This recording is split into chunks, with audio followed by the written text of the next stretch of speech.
A service of KIBMradio.com, the Internet's home for an all-old-time radio.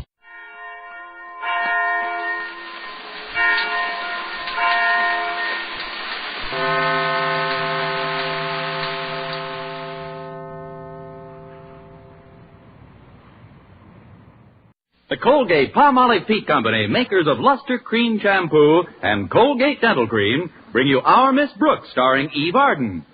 And we should like to open our show with greetings and best wishes from Colgate-Palmolive Peak for a gloriously Merry Christmas. And now, Our Miss Brooks.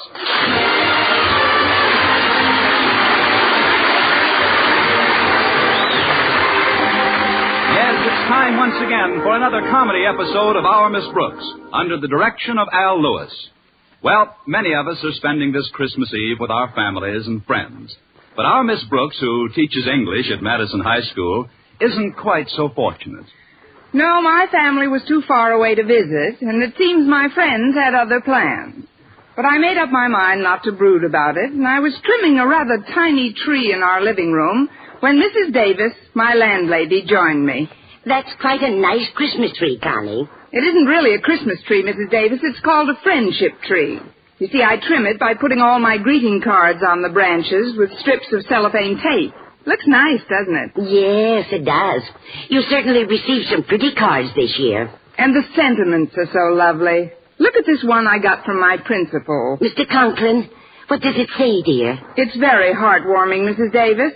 It says, "To Miss Brooks, may the coming year bring you much more efficiency in your work." Signed, O. Conklin. Oh, I can hardly believe it's Christmas time again. What happy memories I have of the earlier Christmases. There was one I'll never forget. I was just 8 years old, and when I tiptoed into the living room, there was my father standing by the tree. The minute he saw me, his eyes crinkled up, and he started to laugh, so that his big white beard and his huge paunch just shook with glee. Your father was made up as Santa Claus? No, he always looked that way. But to get back to the present, Connie, I'd love to stay here and celebrate Christmas Eve with you, but I promised my sister Angela I'd come over to her place. You remember Angela, the absent-minded one? Oh, certainly, Mrs. Davis. She always got a big thrill out of the holidays, too, even when we were girls. Of course, the poor dear could never remember when it was actually Christmas. And one Christmas day, she did the funniest thing. What was that, Mrs. Davis? What's what, dear? What did Angela do? Angela? Your sister. My sister. The absent-minded one. What did she do? Well, I haven't spoken to Angela in some time. What has she been up to?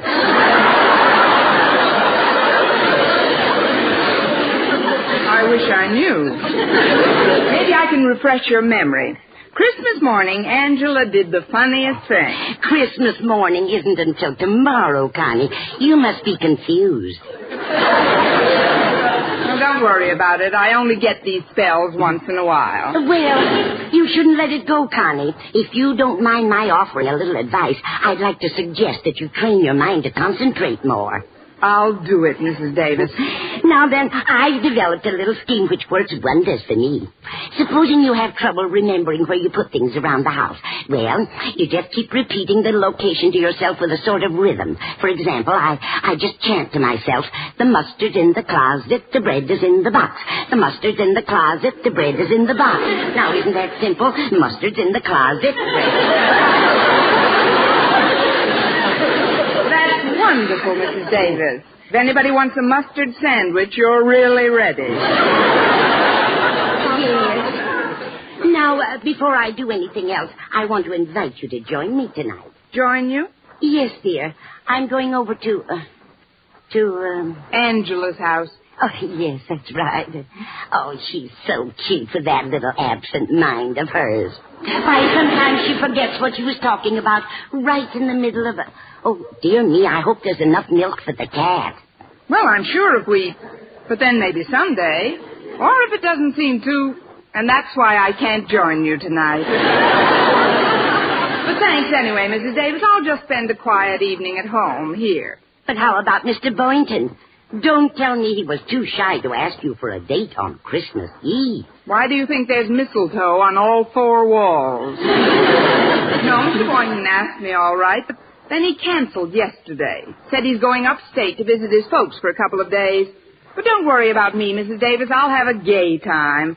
I'll listen to the radio, read, and from this window I can see our neighbor's television antenna. But what about the little gifts you got for Walter Denton and Mr. and Mrs. Conklin and Harriet? When are you going to deliver them? They told me not to bother. They said we'd exchange on the 26th. The 26th? But I don't think the day after Christmas is the time to exchange gifts. You don't? You should see the department stores.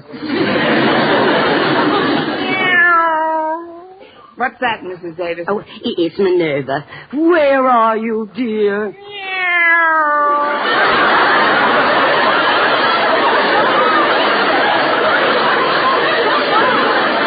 Oh, she's over by the tree. Here, Rover. Minerva. Isn't it the strangest thing how she bites at the pine needles? I guess the rosin in them appeals to her. I'd swear she likes the taste of it. I guess to her it's like a Tom and Jerry. Or rather a Minnie and a Mickey. Come here, Minerva. We might as well get friendly. We're going to spend the evening together. Well, I'll be running along now, dear. I hope you won't feel too lonely. I'll be fine, Mrs. Davis. After all, I do have an imagination. I'll hang up my stocking in a little while. Then when I'm pretending I'm asleep, I'll sneak in and fill it.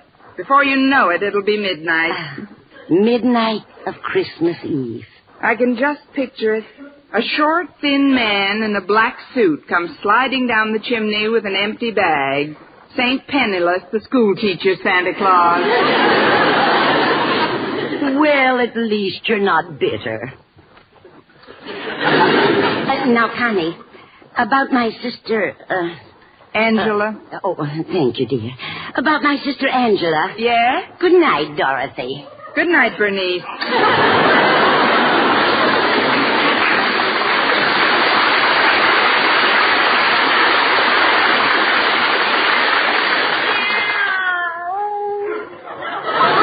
Oh, stop drinking those pine needles, Minerva. Come over here. That's a good kitty.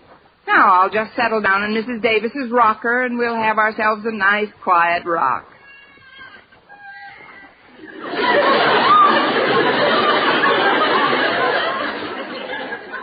I've got to exercise more. My bones are rusting. Oh, it's the rocker. It's kind of soothing at that. You seem contented enough, Minerva. It was the night before Christmas, and all through the house, not a creature was stirring, not even a mouse. Ooh, sorry, Minerva. I didn't mean to upset you. Oh, gosh, I'm sleepy. Now, who can that be? Expecting anyone, Minerva? That's funny. Nobody's here. I'm here. Where? Oh, leaning on my knee. What can I do for you? I'm a salesman, but I don't believe in giving any sales talk or sob stories. All I do is tell you what I'm selling. If you want to buy, okay. If not, okay. Okay. What are you selling? Well, it's Christmas Eve. I'm just a small urchin, a little on the underprivileged side. I'm trying to make a few dollars to get some wood to heat our tiny apartment. So while she's singing to my 3 sick sisters, my mother's lips don't turn blue. That's what I like, no sob stories. If you're selling handkerchiefs, I'll take 6. No, ma'am. I'm selling Christmas trees. They're only $1 a piece. Oh, I've already got a tree. Then I'll make it 50 cents. But I don't need How about tree. a quarter? Look, little boy. I can arrange payments. Please take one, ma'am. These aren't ordinary trees, you know. They're magic. Magic? Yes, ma'am. You'd be surprised what miracles will happen if you buy one.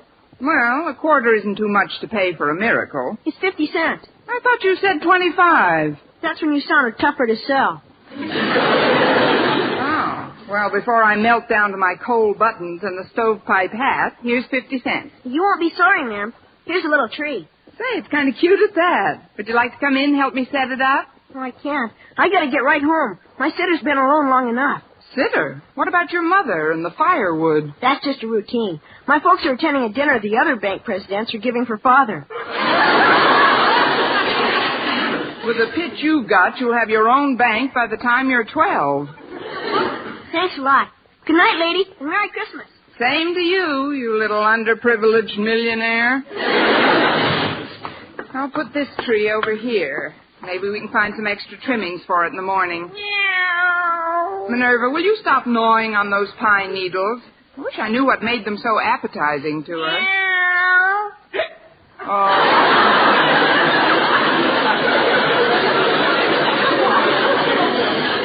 Now, you come here and let those things alone. There we are. Well, I guess I'm not the only one that's spending Christmas Eve alone, without family or friends.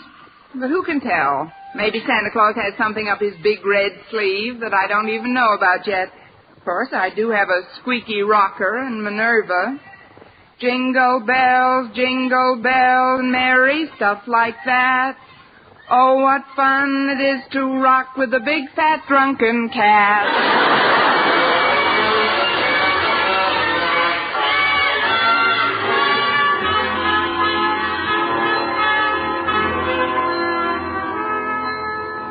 As I sat in the living room Christmas Eve with Minerva the cat on my lap, I couldn't help noticing that the tree which I'd bought from that wealthy urchin had a rather peculiar luminosity. Although there wasn't any artificial illumination, it seemed to glow from deep down in its branches. As I rocked back and forth, I started to get very drowsy. Oh, the little boy said this tree was magic, Minerva. I don't believe it either. Still, it is Christmas Eve, and some very strange things have happened on Christmas Eve.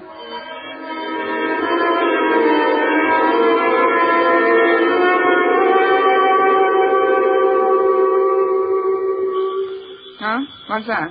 Oh, I must have been dozing. Coming! Well, it's Walter Denton. Come in, Walter. Noel, Joyeuse Noel. Gracias. Come on into the living room, Walter. Thanks, Miss Brooks. Here, I brought you this little gift to put under your tree. Oh, that was very thoughtful, Walter. Put it under this tree over here. Okay. Say, you got two trees, haven't you? Yes, one for Minerva and one for me. Meow. What? Don't pay any attention to her. She's pine needle happy. Well, Miss Brooks, as you know, I was supposed to spend the evening nestled snugly in the tight little confines of my own small, immediate family circle. For heaven's sakes, come out of there. You're giving me claustrophobia. But I went to my father and mother and crove their permission. Wait a minute, Walter. You crove their permission? Yeah. Crave, and crove, isn't it? Of course not. Crave. Let's see. Craven. After you crove their permission. Well, they waived my presence for a long enough while for me to deliver to you, Miss Brooks, the little token of my esteem and affection, which is now ensconcing under the tree. Walter, are you still in my English class? Sure, Miss Brooks. Well, I'd better bone up a little. One of us is going to flunk this term. What I'd like to say, Miss Brooks, is something that I've wanted to say for a long time. Yes, Walter? It's a little on the sentimental side, perhaps, for a so-called half-high school boy to be telling the teacher, but it's sincere, Miss Brooks. I'm sure it is. It's something I feel deep down inside of me, Miss Brooks, from whence so many of one's warmer emotions stem. That's whence they stem from, all right. Of course, even if it does seem over-sentimental or even downright sticky, Christmas Eve seems to be the time you can say things like this and not sound over-sentimental or sticky. Christmas Eve is the time to say them. I just hope I hear them by New Year's Eve. What I want you to know, Miss Brooks, is that I'm grateful. For what? for my association with you during the past semester at Madison High School. Well, thank you, Walter. I've tried to be a capable teacher. Oh, your teaching was nothing. I don't mean scholastically. As a teacher, you were very adequate. I mean personally. The interest you took in me and my problems. For that, I could never thank you if I lived to be 100. Of course, you'd be gone a long time by then. Why, Noel, to you, too. You don't know what it's meant to me to have your ear whenever I needed it. It was nothing, really. I have another one. Especially about girls. Gosh, remember how silly I used to act about girls? Every time one of them looked at me, I giggled like a kid. And then, overnight, I matured. I met the one woman who mattered. Harriet Conklin.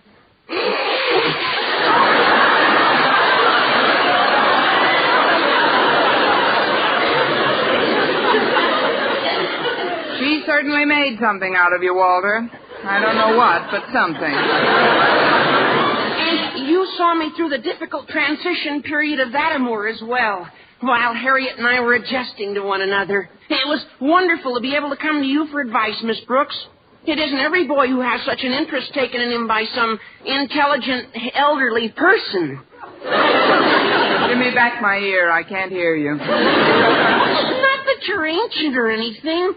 Gosh, I've seen girls who don't look as good as you do. Girls? What do you think I am? Yeah. Shut up, Minerva. By the way, Miss Brooks, I see you got lots of mistletoe on the walls. Were you expecting Mr. Boynton tonight? Yes, Walter, I was. We were going for a wheelchair ride together. But he had to visit his folks upstate. His folks? Gosh, they must be well along in years. His father's over 50. They may shoot him next spring. Look,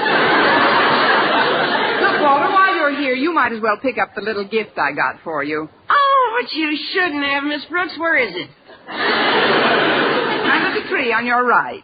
It isn't much, just a remembrance. Oh, gee, I almost forgot. I can't open it yet. Why not? Oh, you mean you want to put it under your tree at home and open it with your family? Well, not exactly, but I'll get it later, Miss Brooks. There they are now. I'll answer it. There who are now? Hey, come on in, folks. She was all alone when I got here. But it's really a surprise, isn't it? We should have stayed home Christmas Eve. Besides, it's freezing out.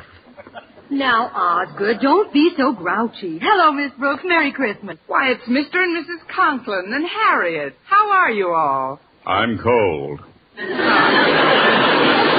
Oh, that's too bad. Come here, Minerva. Rub up against Mr. Conklin. Meow. What's that? Go away, cat. She seems to like you, Osgood. Or is she hungry, Miss Brooks? She's not that hungry. I don't like cats. Why doesn't she go chase a mouse or something? You forget, Mr. Conklin. This is Christmas Eve. There isn't one stirring. Say, Harriet, Yes, Walter? there's a lot of mistletoe around this room. I know. It's real pretty. Osgood, notice all the mistletoe in this room? What? Oh, that green stuff. More often than not, it makes me sneeze. Oh, come on, Osgood. Let's see if it does. Oh, now, Martha, don't embarrass me. I don't like that. It doesn't make you sneeze, does it, Harriet? I'm willing to find out. Here's a nice wreath of it on this wall. Yeah. Well, here we are. Yes, here we are.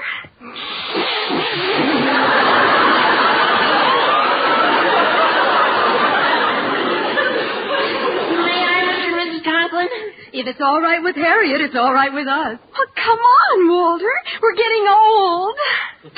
Oh, gosh, you're sweet, Harriet. Isn't that cute, Osgood? Oh, come here, dear. How about one for your faithful old wife? Well, it is customary, I guess. There. I'm under the stuff. Now, pucker up, dear. Very well, very well. You see, I told you. Now, let's stop this romantic dribble and act like adult human beings. Miss Brooks, I'd like to take advantage of this visit to inquire as to your plans for the coming year's classwork. Do you have your schedule all laid out? Frankly, Mr. Conklin, I haven't had much chance to work on anything. Haven't had much of a chance, but you've been away from school all week. Your vacation started last Monday. I know, Mr. Conklin, and that's what I took the week as. I mean, a vacation is something you go on when you get the opportunity to. You don't work on it or during it, unless, even though I didn't actually go anywhere, when my vacation came along, I went on it, or was on one, usually.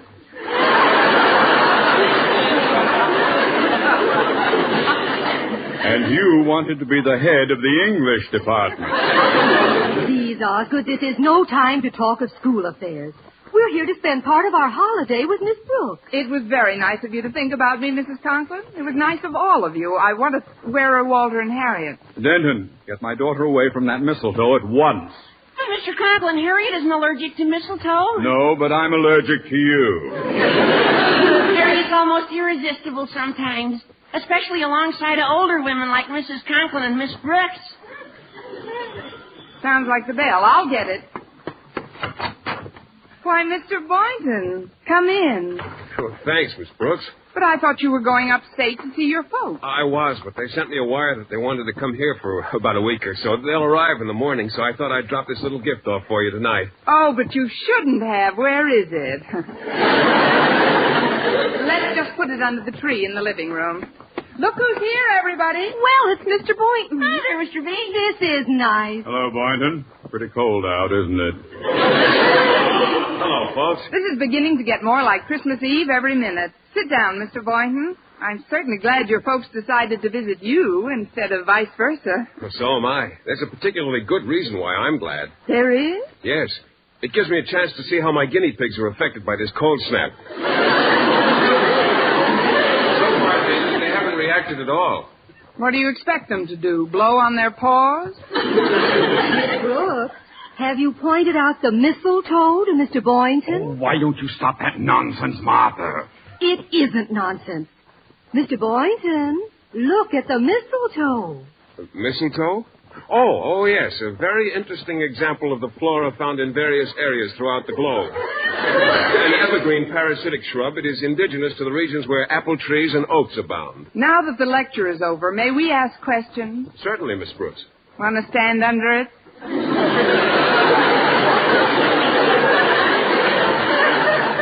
Stand under it? Well, you see, because of certain characteristics in its makeup, an allergy is sometimes aggravated by its presence. I'll take a chance if you will. Come on, Mr. Boynton. Yeah, come on, Mr. Boynton. Just bring him over to this wall here. Well, I'll get under it if you like.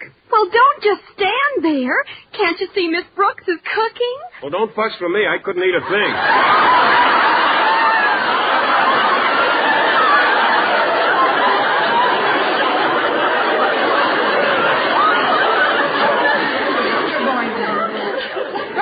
What standing under the mistletoe signifies? Well, I know what it signifies to most people, but to me, it's Well, there goes 85 cents worth of mistletoe. I know what let's do. Let's open up the presents right now. Well, splendid suggestion, Walter. Shouldn't we wait until just before we leave? Might be less embarrassing that way. Well, if you want to open them now... Golly, this one tree's pretty crowded. I'll put some of these packages under this little one over here. Look out, Walter. You're bumping into one of the branches. Look out.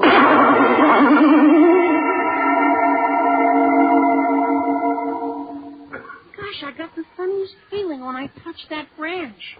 What kind of a feeling, Walter? Well, you're Harriet Conklin, aren't you? Well, sure, I'm Harriet Conklin. Walter, what's the matter with you? Nothing. Nothing's the matter with me. It's just that I want to tell you something. Harriet, you've got to change. You ought to try to be more like Miss Brooks. Well, what do you mean, Walter? If you want me to stay interested in you, you've got to be more alluring, youthful, glamorous, feminine in that real feline Brooks way. Walter, have you been drinking pine needles, too? Look at that tree. It seems to be glowing. What do you mean, glowing? It's just the reflection from the streetlights. This party's giving me the memes. Holidays, indeed. Here, I'll just move the tree where it won't glisten in our eyes. Here we go.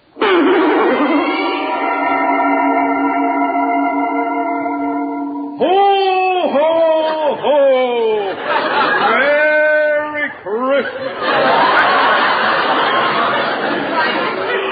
Of course I'm Mr. Conklin. Happy-go-lucky, fun-loving, gag-a-minute Osgood. Gag-a-minute Osgood. Sometimes I've wanted to. Brooks, is that really you standing there? I think so, Mr. Conklin. Why do you ask? Because you suddenly look so different, so intelligent. Miss Brooks, I have made up my mind. You are now head of the Madison High English Department. Ha, ha, ha, ha. Well, thank you, fun-loving Osgood. I'm going to put this wonderful tree where it belongs, right in the center of the room. Give me a hand, Boynton. Yes, sir, Mr. Conklin. I'll just take this end here and...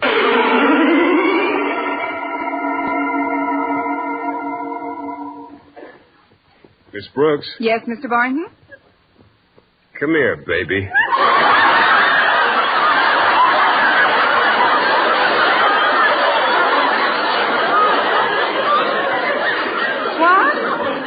I said, come here, Connie. You did not. You said, come here, baby, and I'm here. Look, he's taking her over to the mistletoe. Isn't it wonderful? What are you going to do, Mr. Boynton? Just call me Phil, Connie. And this is what I'm going to do.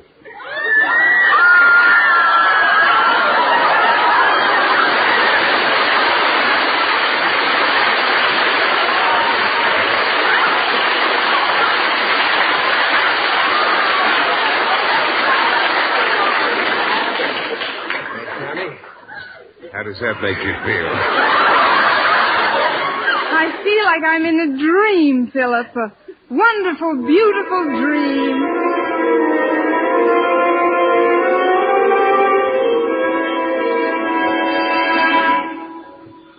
Mr. Boynton. Mr. Boynton. Mr. Boynton, where are you? Where did everybody go? Oh, I must have been dreaming. Well, that's real enough. I'll be right there. Oh, sorry, Minerva. I didn't mean to drop you. Merry Christmas, Miss Rose. Merry Christmas. I'm cold. Why, it's the Conklins and Walter and Mr. Boynton. But you all just left.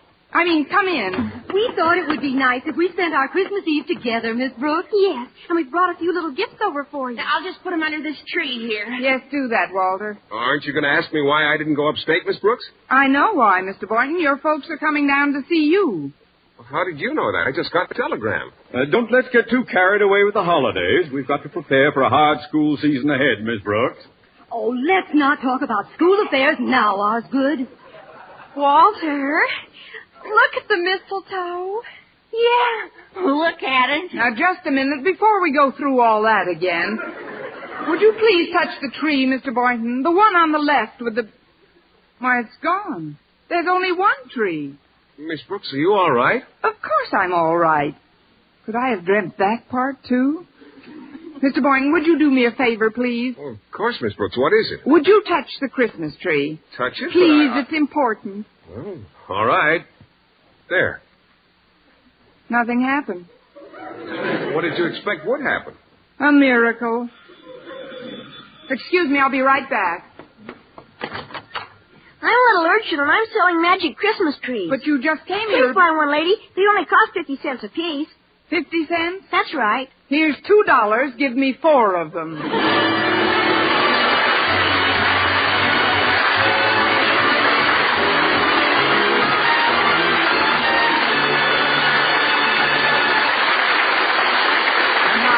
Once again, here is Eve Arden. From the bottom of my heart, to you in the audience, to you in every home, on every road, in every city and town, in the busy places and in the lonely places, oh, a very Merry Christmas to each of you. With our sponsor, the Colgate Palmolive Peat Company, who make Luster Cream Shampoo and Colgate Dental Cream, all of us here in the studio have gathered to wish all of you throughout our beautiful and bountiful land the most joyous of Christmases. And may these words ring round the world and sink deep in the heart of everyone. Peace on earth, goodwill towards men. Merry, Merry Christmas, everyone. For richly,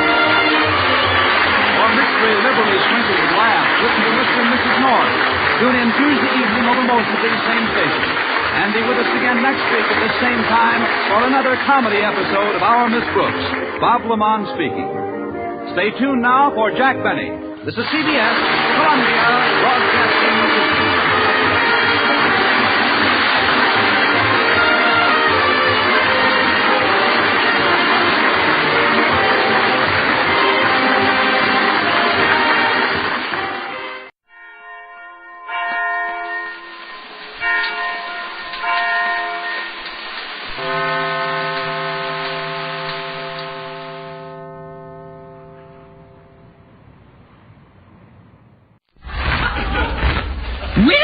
Muffet sat on the tuffet, eyeing her watching with pride. And along came a spider and sat down beside her and said, G-I-D-D-cow. From Hollywood, from your Campbell's Pride, the wash day miracle that gives you a better washing job than any soap on earth proudly presents the Red Skelton Show.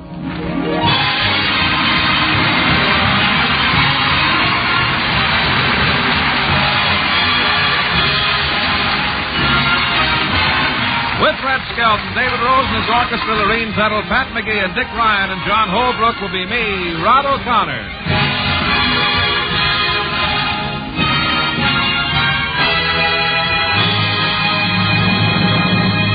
From the Skelton Scrapbook of Satire, we present a story entitled Higher Education, and it stars MGM's clown, Red Skelton.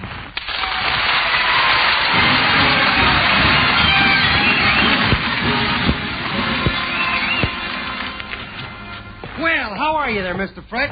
What book is that you're reading? Well, this is Einstein's latest, The Mathematical Analysis of Relativity. Oh, well, I see that we're both interested in figures. Hand me that new Esquire, will you? Tell me, how high did you go in school? Well, I climbed the flagpole once. No. I mean, did you get as far as... Well, I'm glad you enjoyed it. Did you get as far as college? Not quite. Did you go to high school? Well, I don't like to brag, but no. I'm more or less a fugitive from the brain gang. You certainly are a self-made man. Oh, really? Well, I'm not going to bother about taking out a patent, I'll tell you this. I'm a self-made man. That proves I had an idiot for a teacher. Hey, you know, as I look back, I'm sorry I didn't take advantage of my chance to go to school. Well, of course, I'm only your houseboy. Boy, wait. This guy is so old he used to referee the bouts for Cain and Abel. No kidding, he used to carry Cleopatra's books to school for us. So I left it alone. Well, as I started to say, it's never too late to learn. Oh, no, it's not. Oh. Answer that. Hello, Red Skelton's residence. Is Skelton there? Yes, sir. Well, tell him to turn on his television set. That crooked politician, San Fernando Red, is on. Yes, sir, I will. What's up? And so I give you his honor, San Fernando Red. Thank you. My friends, and you are my friends. Oh, it's a pleasure to be here. In fact, it's a pleasure to be anywhere. I'm a little nervous tonight. I'll be glad when that crime investigating committee gets out of town. Of course, I have nothing to hide. Nothing to hide. I am an open bookie. A book. No one has ever offered me a bribe. No one has ever greased my palm. Whoop, the glass of water just slipped out of my hand there. And now as I talk to you tonight, I wish that you would make a lot of notes, because I am not going to repeat myself. That is very important. I do not repeat myself. Let me repeat that. I do not repeat myself. Radishes and me get along very well. Tonight I'm going to talk on a very important subject. Something that is dear to all of our hearts. School. I tell you, friends, our school is a mess. I remember when we used to take an apple to the teacher, but nowadays they won't accept them. The teacher's salary is so low, they don't want to get in the habit of eating. Have you paid a visit to your old schoolhouse lately? I tell you, friends, you should. And you are my friend. If the schools get any more run down, the termites are going to have to learn how to eat meat. I wish every parent who has children would go back to school. And it might be a good idea for parents who don't have any children to do the same. There's a brilliant statement. If you could only be made to realize that something should be done about this civic neglect in our beautiful city. I'm glad you shut him off. You know, that's the first honest thing that old windbag's ever said. Get old Connor on the phone, will you? You know, my kids will be going to that same rundown school before long. The same one I went to, and I only went there because my folks thought it was good enough for them, it was good enough for me. Well, sir, I tell you. Hello? Yep. Hey, Rod, this is Red. Come right over. Something important's just come up. What's wrong, Skelton?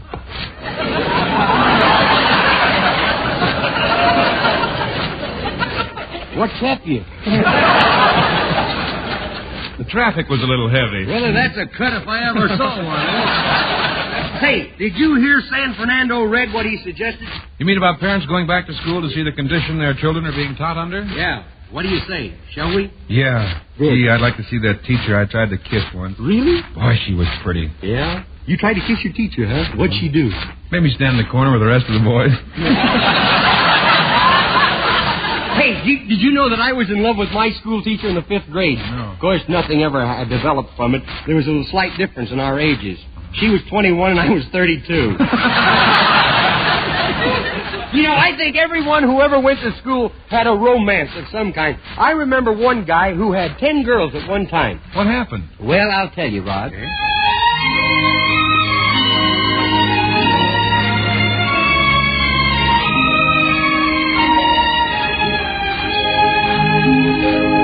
There were 10 pretty girls in a village school. Picture 10 pretty belles in a village school. Cute and sweet, short and tall, and a boy loved them all. But you can't marry 10 pretty girls.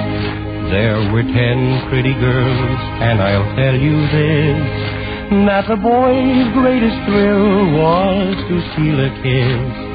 Stealing kisses may be fun, but your heart picks on one, 'cause you can't marry 10 pretty girls.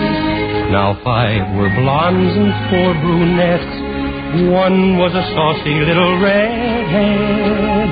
The girls grew up, and at 21, the little boy he married, the saucy little redhead.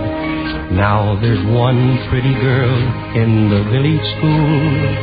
Here's what she taught the boys in the village school. Kissing girls may be fun, but your heart picks on one, 'cause you can't marry 10 pretty girls. You can't marry 10 pretty girls.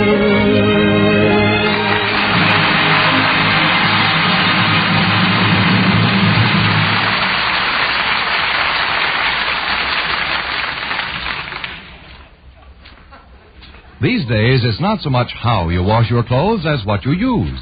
Yes, you can use the new no-rinse method, or you can rinse, just as long as you use Tide. That's right. Rinse or not, Tide does a better washing job than any soap on earth. Either way, Tide gives you clothes that are dazzling white and sparkling bright. With Tide, your clothes dry soft and fluffy. They smell sweet and clean. They iron smoothly and easily. Yes, and they're clean. Tide gets your whole family wash miracle clean. You see, Tide first gets the dirt out of clothes. Then Tide keeps that dirt suspended in the wash water. When you wring out the water, the dirt goes too. And unlike soap, Tide never leaves dulling soap film. Your clothes come out bright, fresh, dazzling clean. So try Tide. Tomorrow, get the new Giant Economy Size package of Tide. It's more convenient, more economical, saves shopping trips. And remember, Tide was made for your method of washing clothes. For with Tide, you can wash whichever way your heart desires. Whether you wash with rinsing or without, Tide does a better washing job than any soap on earth. Tide is dirt out, T-I-D-E, Tide. T-I-D-E, Tide. Well, Skelton, here's our old school. Yeah, you know, it don't look as big as it used to when we were kids. Boy, it's been a long time, hasn't it? Yeah. Remember in examinations how you used to look over my shoulder at all the answers? Yeah, and we both flunked. Yeah. So, Connor, let's go in and enroll. Okay. Well, what have we here?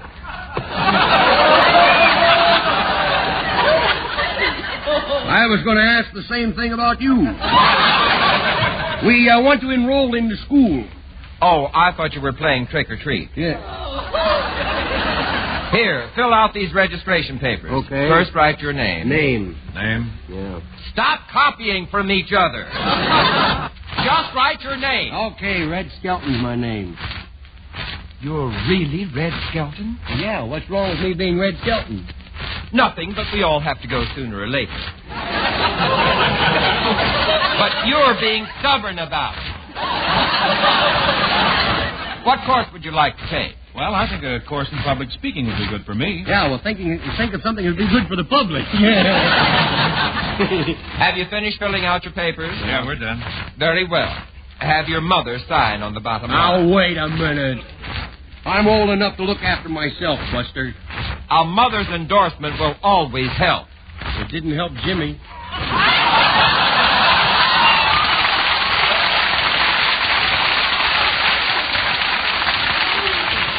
My goodness, what spelling and for an adult. You must have had some previous education. Did you graduate from college? Nope. High school? Nope. Grade school? Nope. Want to try kindergarten? Kindergarten? Yeah, but I was expelled for shaving in class. Very well. Come back in an hour and I'll tell you if you've been accepted. Okay. Say, that guy walking across the playground looks familiar. Well, here I am.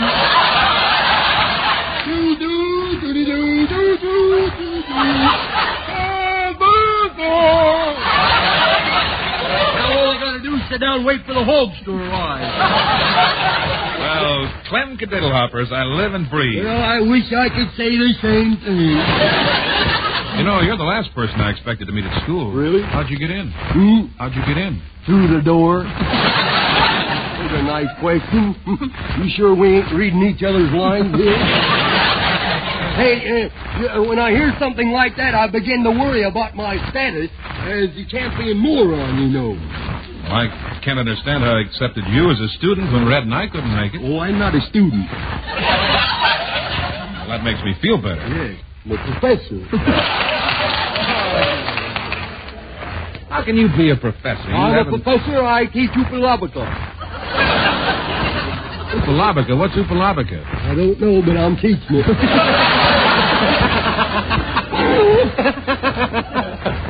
Well, you can't be a professor. You haven't learned to read or write. It happens to the last time I saw you anyway, have you? Well, now, let's not be insulting. Do you see this pen I got from the moron of America? They gave me this. This is from the head man in Washington.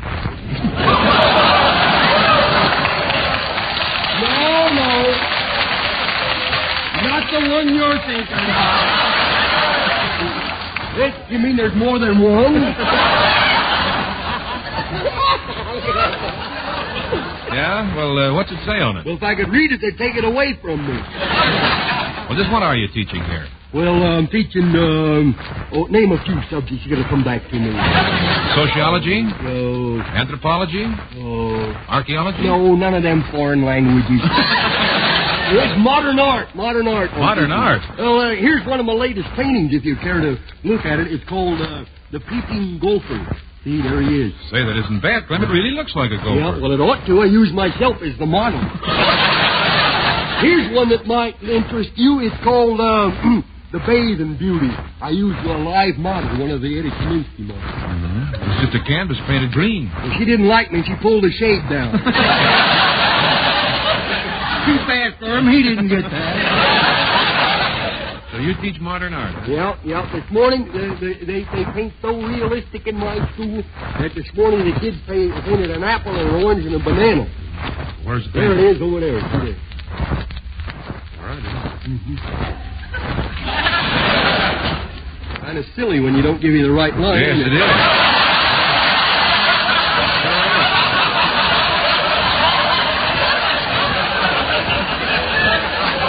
I just want to get even with you for last night. Say you painted an apple, an orange, and a banana? Where is it? Where were you? Good night, folks. We're a little late. Yes, I painted an apple, an orange, and a... Look, you be Abbott and I'll be Costello. Well, where is it? Where's what? The apple, the orange, and the banana. Well, we're back on that again. We got enough of them up here now to open up a fruit stand. Where is it? Where's what? Where's the apple, the orange, and the banana? I got hungry and ate it. Well, if you teach art, what are you doing dressed in overalls? Well, you see, I'm also the groundskeepers, too, you see. I got to get back to mowing the lawn now. I'll see you later. Well, where's your lawnmower? I don't need one. I just walk along with my bare feet and trim the grass with my long toenails. Well, back to work.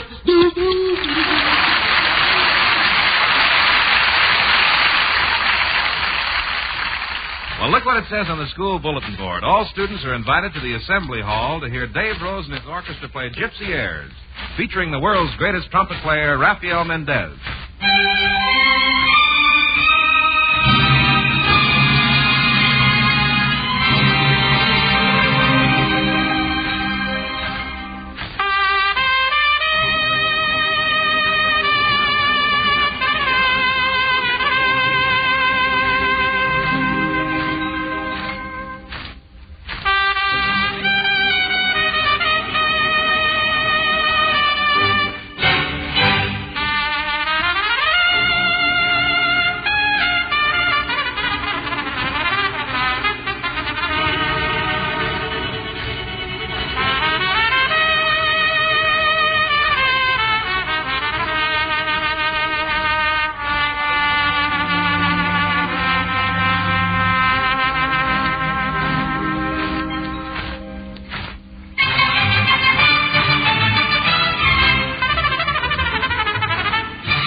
You know, Tide's the product made to get clothes dazzling clean, whether you use the new no-rinse method of washing clothes or whether you prefer to rinse. Yes, whether you wash with rinsing or without, Tide does a better washing job than any soap on earth. Either way, Tide gets clothes sparkling white, dazzling bright. With Tide, clothes dry soft and fluffy, smell fresh and sweet, iron easily, because they're clean, miracle clean. Yes, Tide takes clothes and really gets the dirt out. Then Tide keeps that dirt suspended in the wash water. Wring out the water, the dirt goes too. What's more, unlike soap, Tide leaves no dulling soap film, so your clothes come out shining bright. Tomorrow, get the new giant economy size package of Tide. It's more convenient, more economical, saves shopping trips.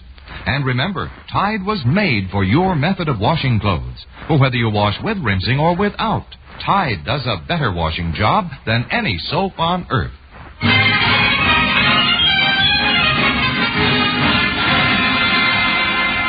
Hey, there's our old coach, Weeping J. Newton Numbskull. I gotta say hello to him. Hey, Coach. Yeah? Remember me, Rod O'Connor? Oh, not skinny, O'Connor.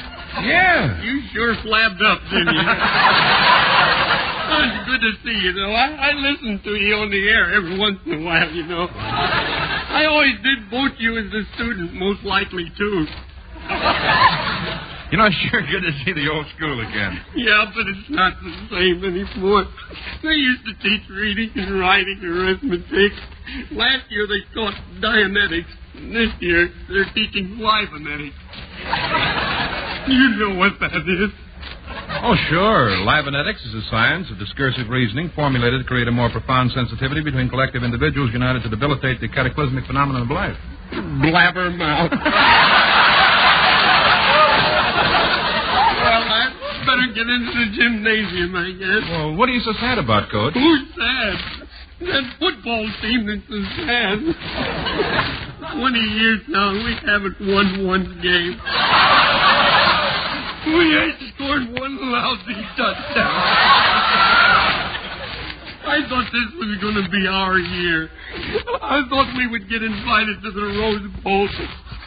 We didn't even get an invitation to the La Brea Door Pit.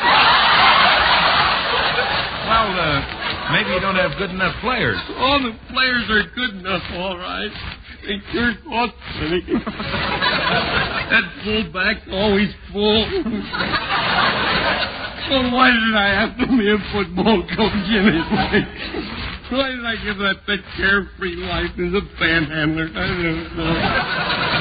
My wife left me. She has? Yeah, maybe my luck's changing. You play football, boy? No, ping pong's my game. Oh, I wish it was mine. I got a headache. I need an aspirin. Oh, my bottle's empty. Oh, well. Maybe the bottle will settle my stomach.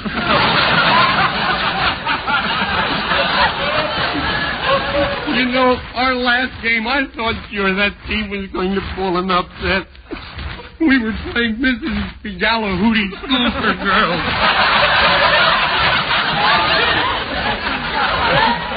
You played a girls' school? Yes, they were the dirtiest players.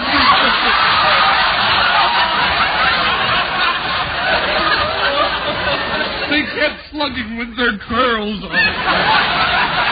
Well, who won the game? Well, they nosed us out. 106-0.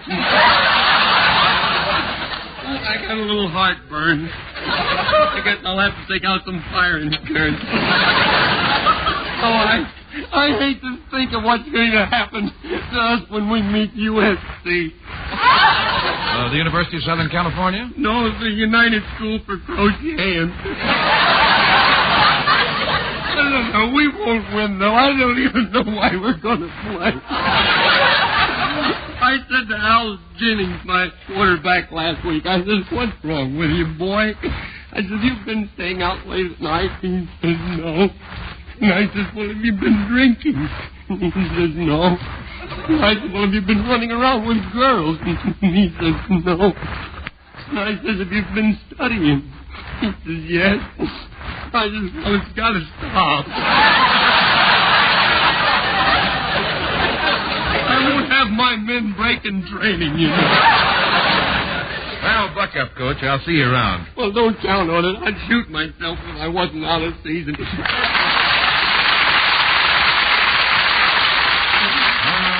Where did Skelton go? Oh, there he is by the registrar's office. Hey, look who's coming. That mean little kid's mother. Hiya, Lorraine. Hello, Red. Rod. Say, you haven't seen Junior, have you? You heard that San Fernando Red on television, and I I thought he was kidding when he said he was going to inspect the school. I haven't seen him. Hey, look at that statue of General Grant on his horse. Isn't that Junior riding on General Grant's shoulders? It certainly is. Come on, Hoppy, let's ride, George! Junior! Get down from there this second. Jump and I'll catch you. Okay, here I come. Whee! Butterfingers. Oh, Junior, did you hurt yourself? Yes, I hurt myself. That's a good boy. Yeah. You for or against me, boy? I'm as popular as a Democrat, no higher right now. Now, stand still while I brush you off. Here, take it easy. What you trying to do, brush me off or rub me out? Can I go back and play with that statue of Hopalong Cassidy some more? Oh, that's not a statue of Hopalong Cassidy. No? That's General U.S. Grant, a great American. Well, he's so great, how come he's not on television? Darling, General Grant's been dead for a long, long time. So has vaudeville, but it's on television. Hey, what's that over there? Now, never mind. You come with me. No, I want to go to school. I've never been to school, and I was all ready. See, look, I bought me books and everything. Well, what are those books you have under your arm? Well, let me see. Yeah. How to mix drinks. Yeah. Yearly racing form. Yeah. Junior, how many times have I told you to stay out of your father's library? What else do you have? I got me slingshot and a few homemade stink bombs. And I suppose you have some tacks for the teacher's chair. No, that's kid stuff. I got a bear trap. Now, you see, you're too young to go to school. You don't even know what to do. Sure I does. First you take the teacher a nice, great, big, juicy apple, and then... Then what? You let her have it right in the mud. Come on, now, we're going home. No, please, let me go to school. No. I hope this stork brings 100 little kids just like me, all equipped with slingshots. No, I want to go to school. I want to go to school and get smart. Pop's catching up with me. Junior. You let me go to school, I'm going to bang my head on the sideboard. Junior! Stop banging your head. You want the city to sue us for a new sidewalk? Yes. Now, look, Junior, I'll tell you what. I'll take you into the school library and let you look around. I knew I would get to go. Here's the library. Is it it? Yes, now you have to be quiet in here, Junior. People are trying to study. They it? Oh, you shall. You've got to whisper in here. Okay. I think I'll go over here and give this fellow a hot dog. All right, then be quiet about it. No, Junior! Somebody in here's got a slow leak. I'm ready to hear this table and read. Junior, you go over there and get some of those Mother Goose books and look at the pictures. Okay. Don't make any noise. Okay. Why, that's in me, Doyle. Junior! Well, don't yell. It's against the library rules. You're the one that's making all the noise, Junior. Oh, what's that paper you've got in your hand? Well, I wanted to show you this. There's a book up on the shelf that I was interested in. It was too heavy for me to lift, so I was taking it down one page at a time. What is it? It's a book on counterfeiting. I thought we'd take it home and give it to Grandpa. What makes you think your grandpa has any interest in counterfeiting? Oh, you dreamer, you. He gave me $1 for my birthday, and it took 2 hours to wash the ink off my fingers. Please be quiet and go sit down. Okay. And look at these two men sitting here at the table. Look at them long beards. I wonder what would happen if I tied them together. Well, there's nothing like trying. Now, I wonder what would happen if I scared them. Earthquake! Look at that! One fellow went off with the other fellow's beer. Goodness me. Goodness. Let's see. Page 43, anybody.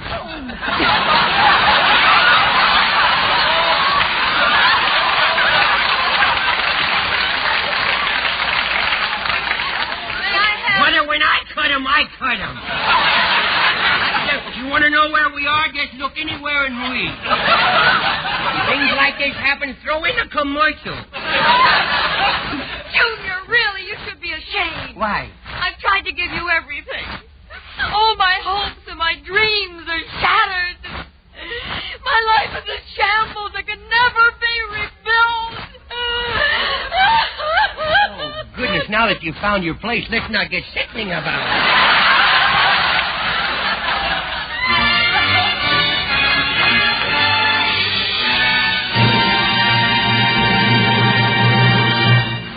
Now, ladies and gentlemen, until next Sunday. This is Red Skelton saying good night now, and thanks for listening. And this is Rod O'Connor reminding you that whether you wash with rinsing or without, Tide does a better wash day job than any soap on earth. Tide is stirs out T-I-D-E, Tide.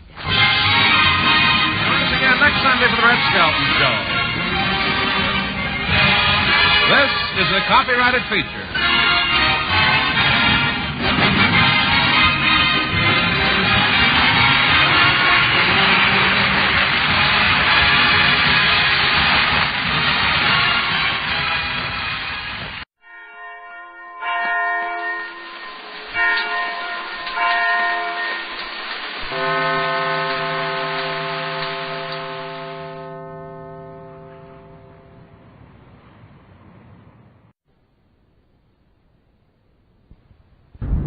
Hey, Abbott, what time is it?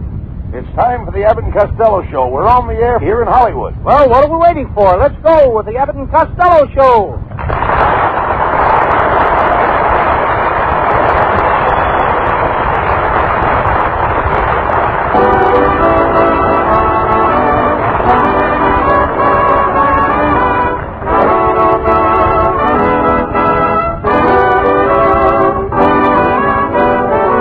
It's the Abbott and Costello Show, produced and transcribed in Hollywood tonight for your listening pleasure. Hold on to your chairs, folks, for here they are, Bud Abbott and Lou Costello.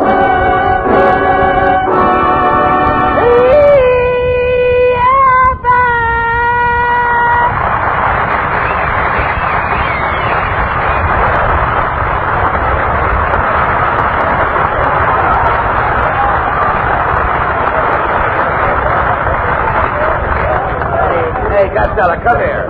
What are you doing with those farmer's overalls and straw hats? Hey, Abbott. What? I've been working out on my Uncle Artie Stebbins' farm, and I hope I never see the place again. Well, what's the matter? All I did for 2 weeks was milk cows. Well, that's not hard work. No, but every time I shake hands now, I shake a finger at a time. Look, do all your uncle's cows give milk? Oh, cows don't give milk. No? You gotta take it away from them. Oh, Why, what kind of cows are they? Holsteins? Oh, no, they're little cows. They're Half-Steins. No. Does he have any Jersey cows? I don't know. I didn't see the license plate yet. Costello, you don't know the first thing about milking a cow. Who don't? You don't. I do, too. The first thing you do is gotta throw the cow on its back. Throw the cow on its back? Yeah. What for? So the cream will be on top in the morning.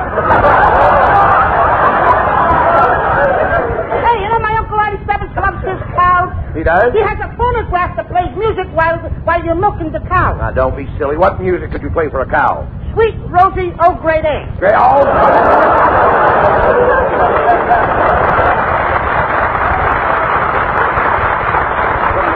Look, Costello, never mind the cows. What else did you do on the farm? I fed the chickens. Yeah. I got it in the eggs. Hey, you know something, Abbott? What? There was one hen out there that laid an egg weighing 14 pounds. A hen laid an egg weighing 14 pounds? That's remarkable. What's remarkable about it? What else could she do with it? Look, I still can't believe that a hen could lay an egg weighing 14 pounds. Well, I read where the mayor of New York laid a 5-foot cornerstone. Well, look, never mind that. I'm a record. Yeah, I know you are. Costello, how about the crops? Did you have anything to do with the crops? Oh, I start crops every night. No. I mean, did you help with the planting? Did you sow the seed? Did I what? I said, did you sow the seed? No, I didn't even know it was ripped. Oh, what a dope. When I say sow, I don't mean sow, S-E-W. I mean sow, S-O-W, sow. So what? So what? Sow the seed. You see, you've got to sow the seed before you reap it. You sow the seed first and reap it later. What kind of talk is that? I used to reap my seed first, and then my mother would sow it later. When I say reap, I don't mean reap like rip when you rip. I mean reap like you reap when you sow. Ah, when you say reap, like you reap when you rip, you don't mean rip like rip when you reap. You mean reap like you reap when you reap instead of ripping when you reap when you sow. Now you haven't got it. I don't even know what I'm talking about. Look, Costello, what salary did you get from your uncle? I got $3 when it don't rain. And what did you get when it rained? I get wet, you dope. No. You mean that's all you got for working on the farm? No, Abbott. He sold me a pig for $1, my uncle did. He did? All I gotta do is feed him, and then next winter I'll sell him for $1. Wait a minute. You paid $1 for a pig, and after feeding him, you're Yeah. going to sell him next winter for $1? That's right. But you can't make money that way. But I have the use of the pig all summer. Oh. Hey, look, Abbott, I got the pig with me. Come here, little buddy. Come here, bud. Hey, wait. Wait a minute, Costello. What's the idea of calling that pig Bud? That's my name. I named him after you because he's a little hammy. Now, just a minute, Costello. Now, look here. Now, let's get together. Come on. Hey, Abbott. What? This is the smartest little pig you ever saw. Here, little piggy. Dance with Abbott. Well, now, get him out of here. I'm not dancing with any pig. What were you doing last night at the Palladium? Well, that was my wife. Costello. Just a minute. Where did you get this pig? Did you get it out of a litter? Yeah. What did you say? Did you get this pig out of a litter? Certainly not. How could a pig get into a litter? The envelope wouldn't be big enough. He couldn't even fit in the mailbox. Oh, I know that. I know they don't have pigs in a mailbox. No? Then why do they have litter carriers? I love Let me see that pig, Costello. Well, he's a little short, isn't he? No, he isn't short. He's just as long as the other pigs. Costello, where do you think you're going to keep that pig? Have you got a pen for that porker? I beg your pardon? I say, have you got a pen for that porker? No, but I got a porker pen. Porker pen? I got a porker pen. Porker pen? I fill it with oink.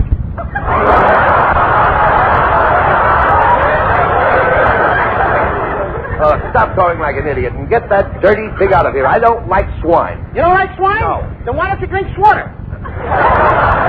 Or a glass of milk? Yeah, never mind. Maybe you like a smoker smoke? Never mind that. Where are you going to keep that pig? Huh? Where are you going to keep that pig? Under the bed. Under the bed? Now, that is insanitary. Ah, the pig will get used to it. Well, I'll see you later, Abbott. Where are you going? I got to take the pig out for a walk. For a walk? How in heaven's name do you walk a pig? The same as you walk a dog. Only you keep walking.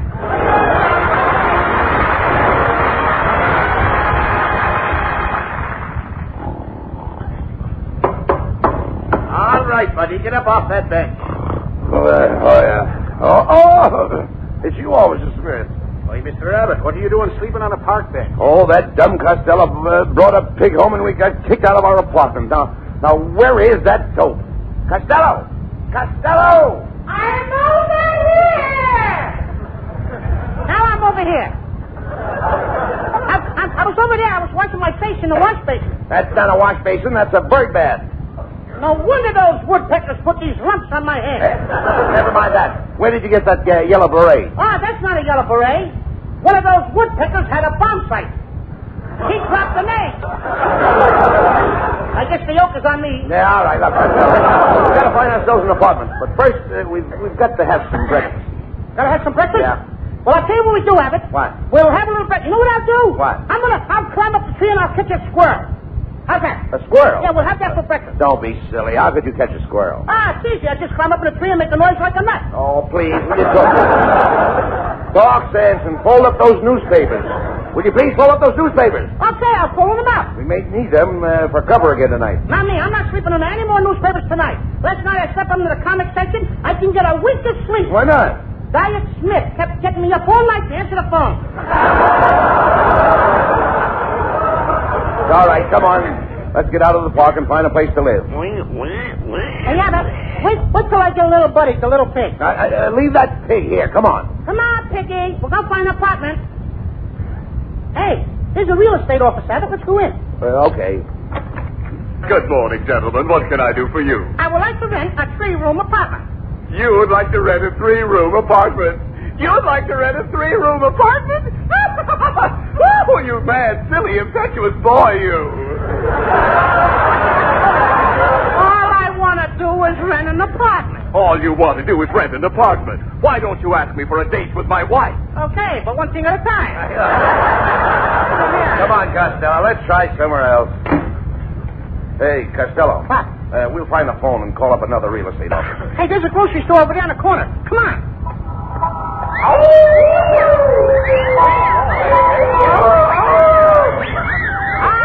Good old Hollywood and Vine. Come on, let's go to the grocery store. right, you two. All right, men, right this way. Forward, march! Company, halt! Hey, what's going on here? Hey, what's the idea of these guards in the grocery store? They're delivering a quarter of a pound of butter. Never mind that. Get on the phone and see if you can get in the spot. Okay. Hello? Is this Finnegan, O'Brien, Flanagan, and Murphy Real Estate Company? Huh? I'd like to talk to Finnegan, O'Brien, Flanagan, and Murphy. Boy, have you got the wrong number.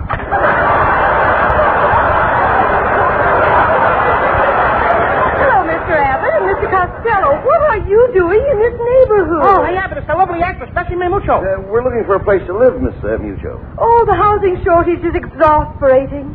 I have an aunt who's been forced to move into a nasty old shack on the other side of the railroad track. Railroad track? Oh, sure, Abbott. You know what railroad tracks are.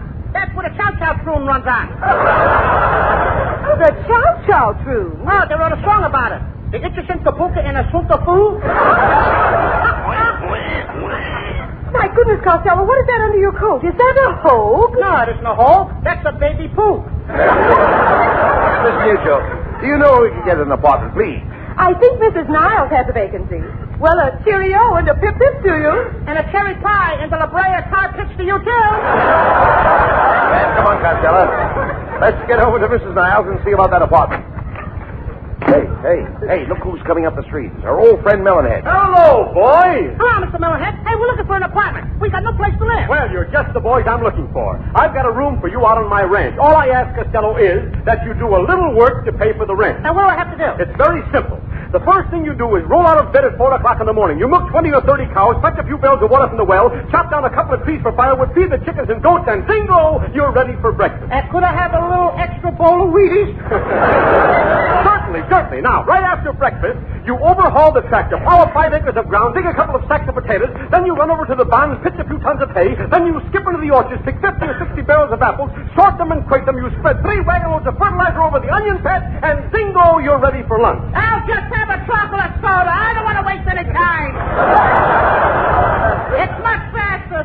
All right, fine. Now, right after lunch, Costello, you get your shovel. You dig a drainage ditch around the farm, repair all the fences, clean up the sallows, churn the butter, thresh the wheat, spray the tomatoes, prune the trees, trim the hedges, weed the cabbage patch, fill all the lanterns, bed down the cows, curry the horses, and zingo, you're ready for supper. Gee, all I do is eat.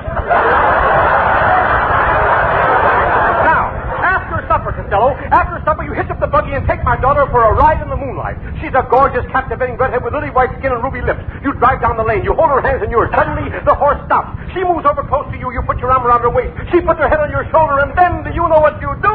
Bingo! I'm ready for lunch.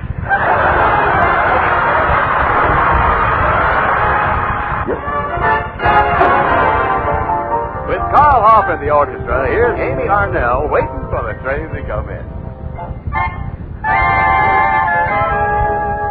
I'm waiting for the train to come in, waiting for my man to come home. I've counted every minute of each livelong day, been so melancholy since he went away. I've shed a million teardrops or more, waiting for the one I adore. I'm waiting in the depot by the railroad track, looking for the choo-choo train that brings him back. I'm waiting for my life to begin. I'm waiting for the train to come in.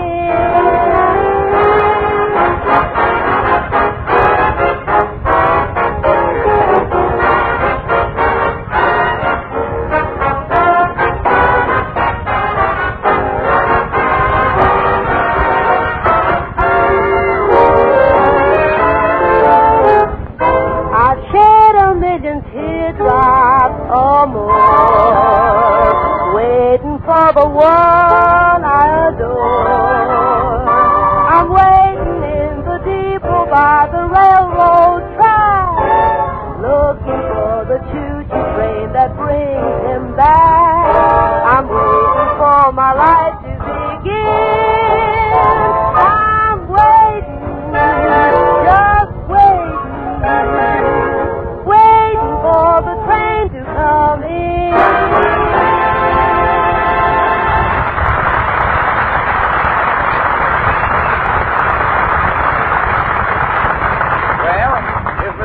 apartment building. Now, let's find out about that empty apartment. Come on. Come on, Piggy.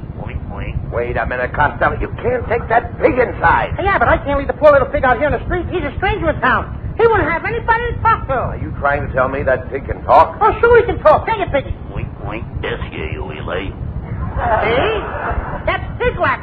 Oh, come on. Stop this silliness. Look, what do you want the pig for anyway? I'm hungry, Abbott. I told you to cook it for dinner. But if Mrs. Niles sees that pig, she won't let us have the apartment. I'll put the pig up under the back of my coat. But it'll make a bulge. On me? Who's going to notice another bulge? Right. Oh, all right. Let's knock on Mrs. Niles' door. Come on. Oh, my goodness, Mr. Abbott, Mr. Costello. I wasn't expecting anyone. I am not even dressed. My hair looks so fine. I have a pigtail and bag. That's nothing. I got a pigtail and bag, too. What? I think pigtails are coming back, don't you? Quiet, Costello. Mrs. Niles, we understand you have a vacant apartment, and we'd like to rent it, please. What? I should have Costello living in one of my apartments. Why, 10 minutes after he moved in, it would look like a pig pen. Who told you?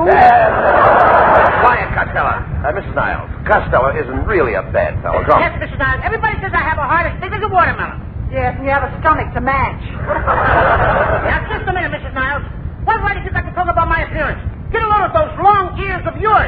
You better stay in the house next week. Stay in the house? What for? It's the opening of the rabbit hunting season. Will you stop that, Costello? Mrs. Niles, please let us have the apartment. If you do, I'll promise that Costello will make no trouble whatsoever. Oh, very well. I'll get the keys. Wait. My word, what was that? I got a little hop. I mean, I got a little frog in my crowd. Costello, what is that sticking out in the back of your coat? Oh, those are my ribs. Ribs? I never saw anybody's ribs stick out like that. Those are my spare ribs.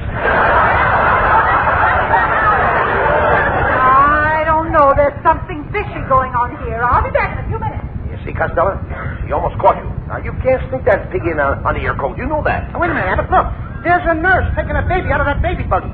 Maybe we can borrow the buggy. I'll speak to her. Pardon me, madam. Is that your baby? No, this is Mrs. Mom's baby. I'm the baby's nurse. Hi, what a beautiful baby. Would you like to hold the baby in your arms? Would I? Oh! There, Costello. You're not holding the baby, you're holding the nurse. You hold what you like and I'll hold her.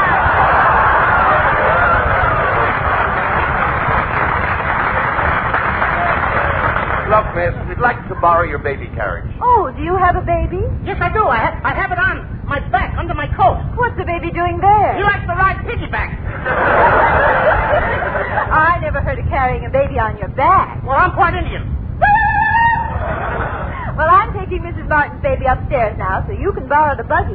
But I have to have it back in half an hour. I have to take the baby out for some more fresh air. Oh, there's nothing like fresh air to build you up.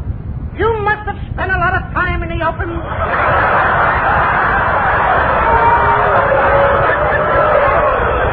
Well, I'll be seeing you boys later. Bye-bye. All right.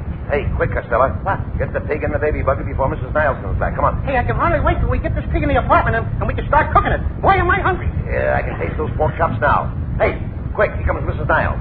Pin that blanket up around the pig's head. Hurry up. Okay. Well, boys, I have the keys.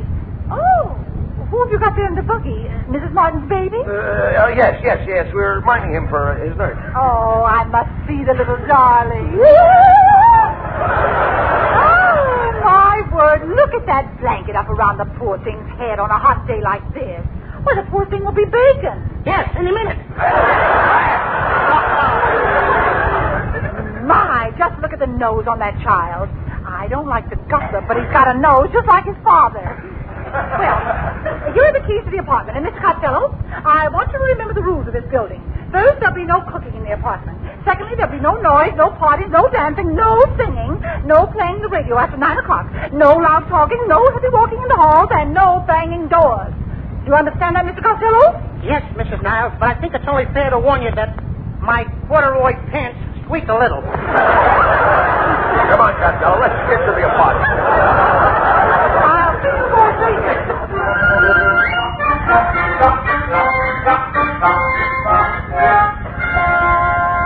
Well, Costello, got a nice hot fire going in the fireplace. Now, hand me that knife, and we'll get the pig ready for the barbecue. Come on.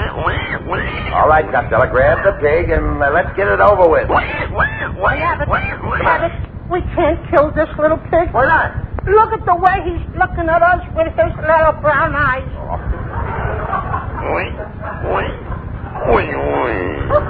Yeah, but did you hear that, Abbott?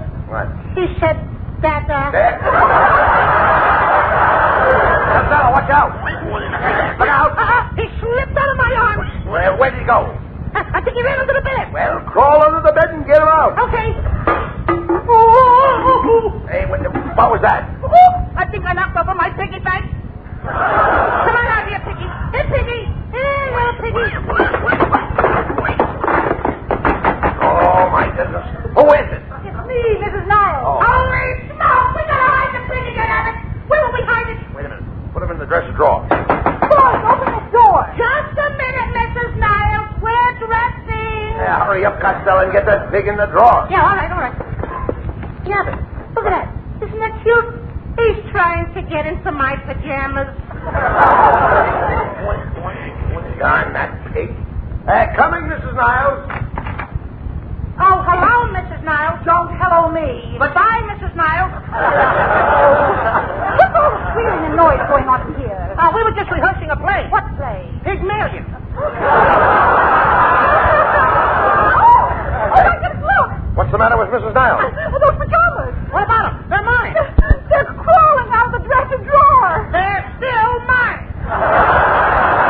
That's why I quit wearing them. They always crawling up on me. Mr. Costello, I demand to know what you have in that drawer. Well, Mrs. Niles, I guess we might as well confess. We became so attached to Mrs. Martin's little baby that we thought we would keep it here for a while. Oh, now isn't that sweet? I thought it was cute. Yes, but you better take him back so Mrs. Martin won't worry. My goodness, that sounded like a pig. Oh, no, that was the baby. He has too much iron in his blood. Iron? Yeah, pig iron.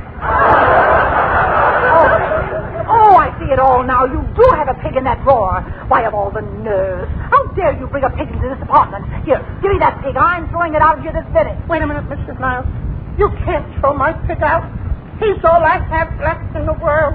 When everyone else scorns me, I can always tell my troubles to my little pig. You give me that dirty pig. I'll get rid of him in a hurry.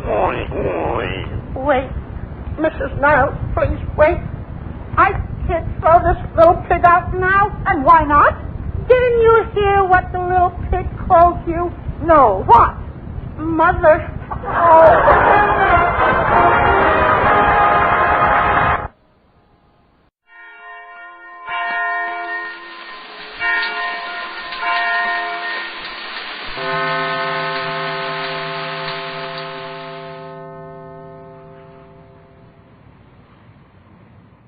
Ladies and gentlemen, the secret word tonight is nose. N-O-S-E. Really? You bet your life.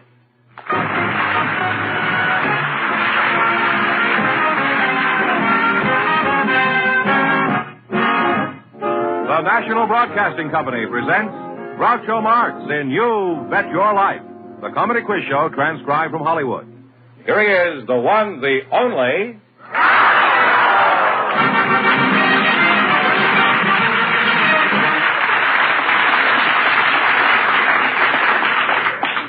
Thank you, folks. Thank you. Well, here I am again with a chance for each of our couples to win up to $10,000. And if any of them say the secret word, they'll win an extra 100 smackolas. And Groucho will meet our first couple in just a moment.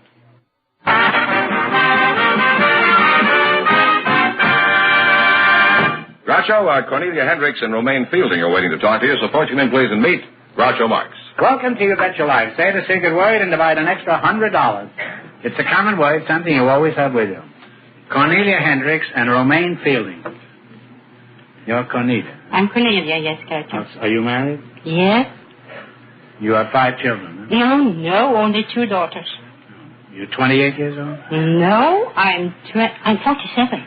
Well, I'll try once more. Are you from Philadelphia? No, I was born in Cimahi, Java. You were born where? Cimahi. That means enough water in Malay. Enough Java. water in the lake? That's your name? You were born in Java, you say? Java. Was this with cream and sugar? I mean, were you born during a coffee break?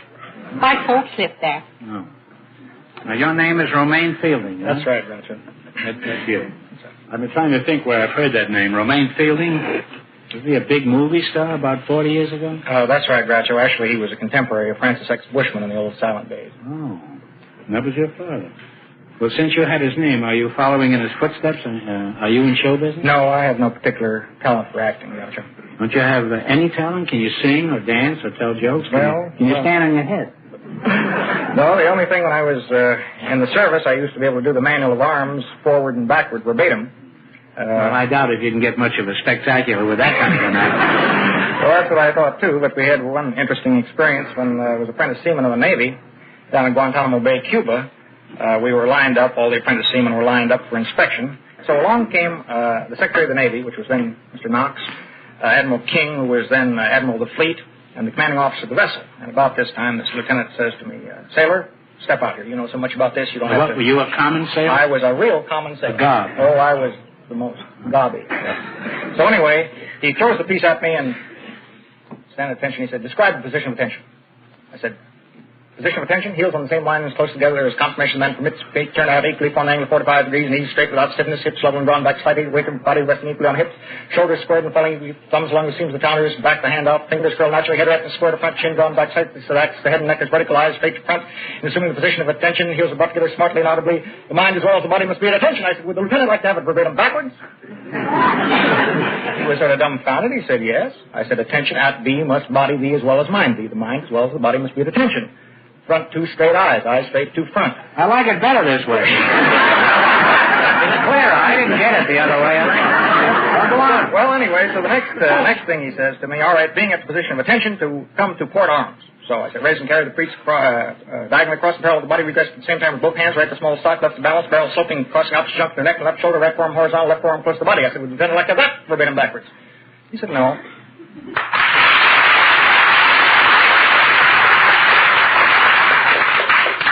What do you do, jump off the ship? Well, what do you do? Is this your living? You do make a living by just saying things backwards? No, actually... what is your profession? Actually, or racket, as we call it. I install a glamorous type of automatic laundry. Washing machines, extractors, dryers, and so forth. Where do you sell this laundry equipment? Well, we sell it actually all over the world. You do, huh? That's right. Well, I'm for you, Romaine. The world could use a good cleaning. However, you better hurry. There's a good chance the oil is already washed up. Well, let's play You Bet Your Life and see if you can win some money, huh? You selected a dictionary quiz. I'm going to ask you some questions. If you miss 2 in a row, you're out. If you get 4 in a row right, you win $1,000. You ready? What is a nomad? N-O-M-A-D. Nomad. An Arab. It's like an Arab one. Well, a rope. Place to place. You now have one right. What is a sampan? Oh, that is a Malayan boat. That's right. It's a Chinese boat. You now have 2 right. What is a vaquero? V-A-Q-U-E-R-O. South American horseman or cowboy. Cowboy, yes. You have 3 right. Get the next one right, and you'll have $1,000. What is a dindle? D-I-R-N-D-L. D-I-R-N-D-L. It's a skirt or dress. Take the money. Take the money, boy. Right. Take the money. You win the money.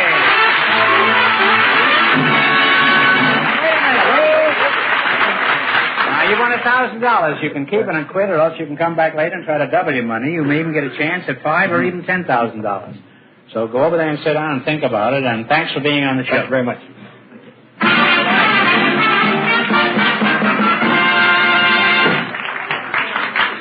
In just a moment, our second couple will join Groucho to play You Bet Your Life.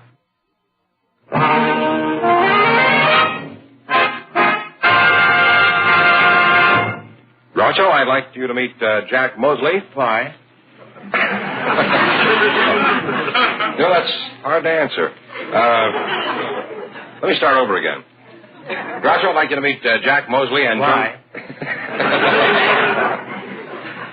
Oh, just for the heck of it, huh? Hey, watch your language. There's musicians out there.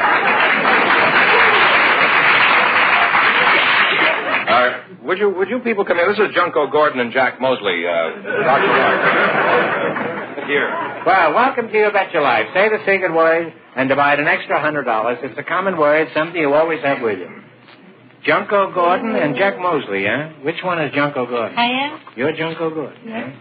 Well, a lot of junko there, I must say. What kind of a name is junko? That's a Japanese name. Oh. It means June. Yes? June? Yes. You mean 30 days had September? April, junko, and November? Junko isn't a very dignified name for me to call you. And if I call you June, you won't know what I'm talking about. That's why Jack Parr talks. What does your husband call you? Does he have a romantic little pet name that I can call you? Yes, he Isn't it like Jack Parr? He called me Fatty. He called you Fatty? Yes. Well, why does he call you Fatty? To get on the other side? No, that's another joke. Well, I better stick to junk. Where are you from, Junk? I come from Tokyo. Tokyo. Well, you're very cute. Thank you. Gordon isn't a Japanese name, or is it? That's an American name. My husband is American. Your husband is American. Could you tell us the story of how you met him? Is it an interesting story? Yes, Groucho, it's a very long, long story. They're all long stories, Junko. Perhaps... And the longer you're married, the longer the stories get. Perhaps we'll never finish. You never finish? No. Well, we better not. Give it to us briefly. Okay. Can you, Junko? Okay. How did you meet your husband? Oh, I had a girlfriend and married and came over here. And she's the one introduced my husband. And we've been corresponding about for a year. Did you exchange photographs? Yes, I did. Did your husband propose by letter, or did he wait until he saw you? Oh, after he saw me, he said, you look much better in person. Well, you do. Thank you. And then what happened after he said this? And he what said, did you say when he said that you looked beautiful? I said, so you. What sort of work does this Romeo do? Maybe an impetuous fellow. He's a yellow cab driver. What about you, Jack? Are you married? Yes, I am, Groucho. Married 30 years. Would you say yours is a love match? Oh, yes. It's really Does your wife have any little pet names for you, like Fatty? Well, she calls me Windbag.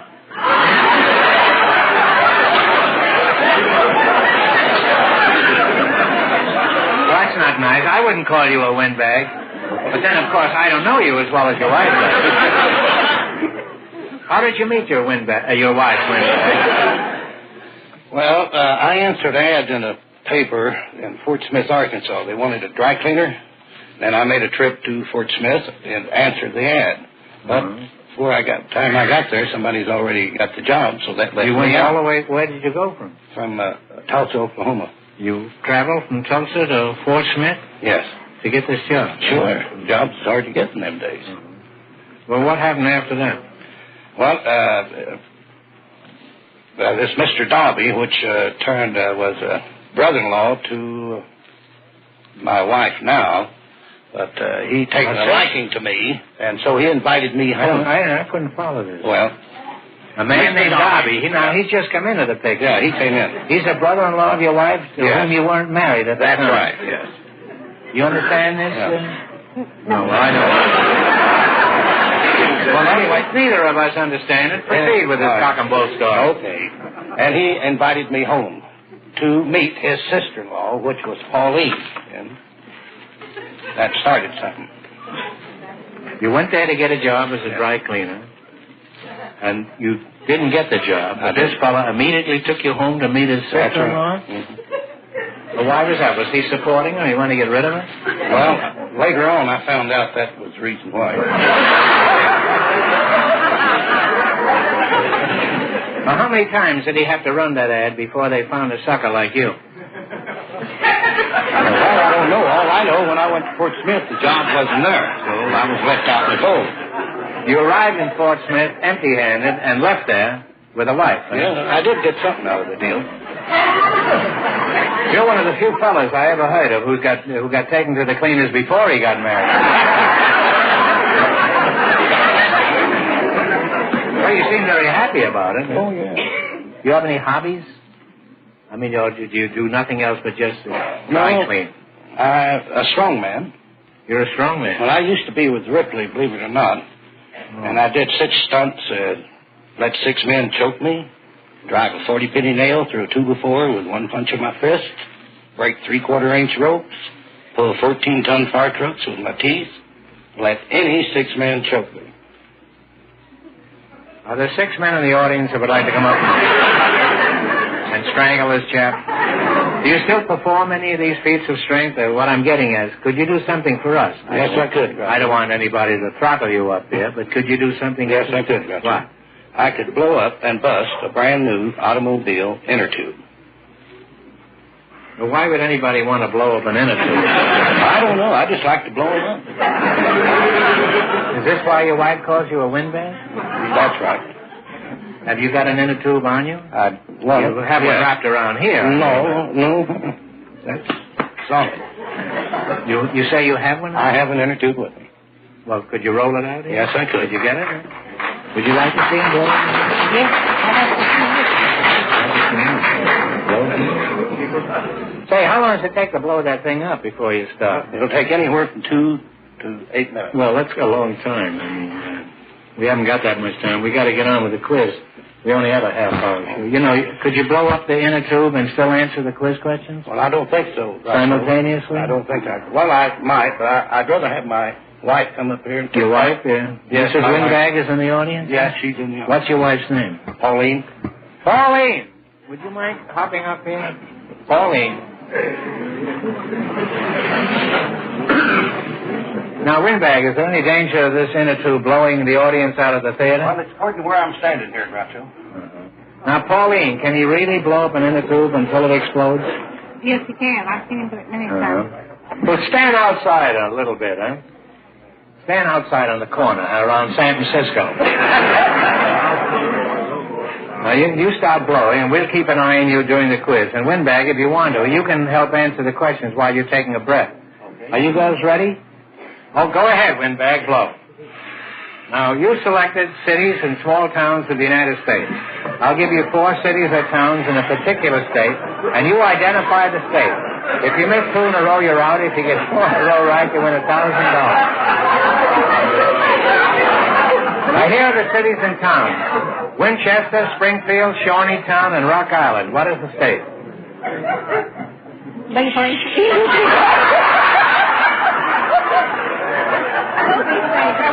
Hey, can you play Uber on your tuba on that? Here are the cities and towns. Winchester, Springfield, Shawneetown, and Rock Island. What is the state? Illinois. Illinois is right.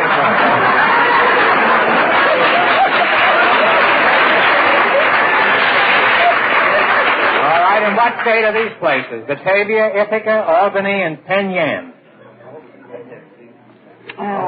Albany, Ithaca, Batavia, and Penn Yan. New York. And New York is right. Now, you got 2 right. Right.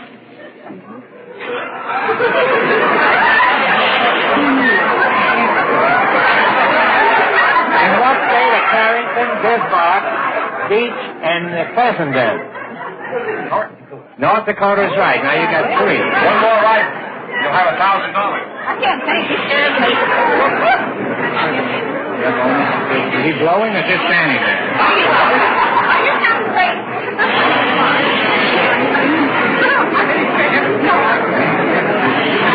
One for your lives.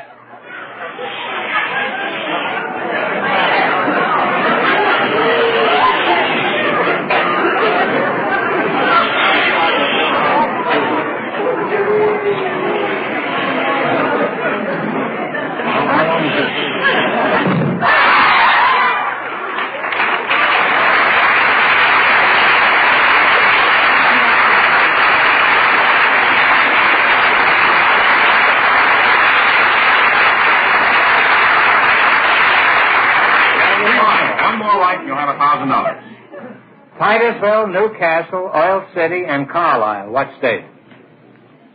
Think now. Titusville, Newcastle, Oil City, and Carlisle. Now you should know that. No. Huh? Yeah. Pennsylvania. Pennsylvania. Pennsylvania's right. You got 4 in a row. You win $1,000.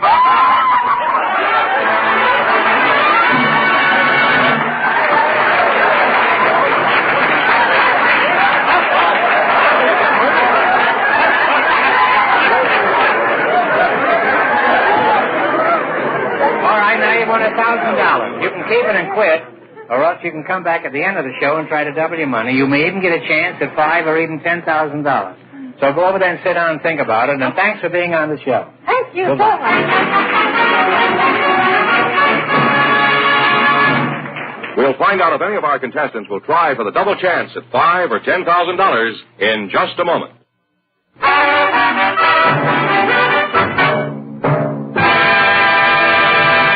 Groucho, only one of our contestants has decided to try for the big money tonight, and here is Romaine Fielding. You pick a number. On this side, if you win, it'll be $5,000, and this side, $2,500 because you're single.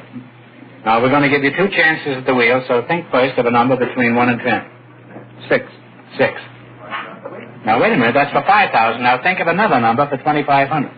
2. Okay, 5, 6, and 2. Now, turn the wheel.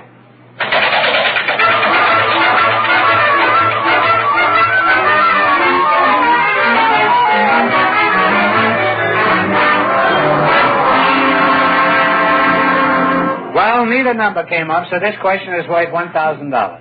Pope John the 23rd was elevated in November of 58. He was known as the patriarch of what city? Tell me the answer, and you win $1,000. Venice. That's right, you won $1,000.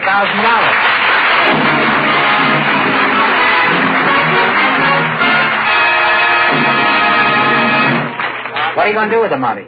Well, I'll probably turn it over to my wife. Congratulations, and thanks for being with us. Thank you. you Bet your life.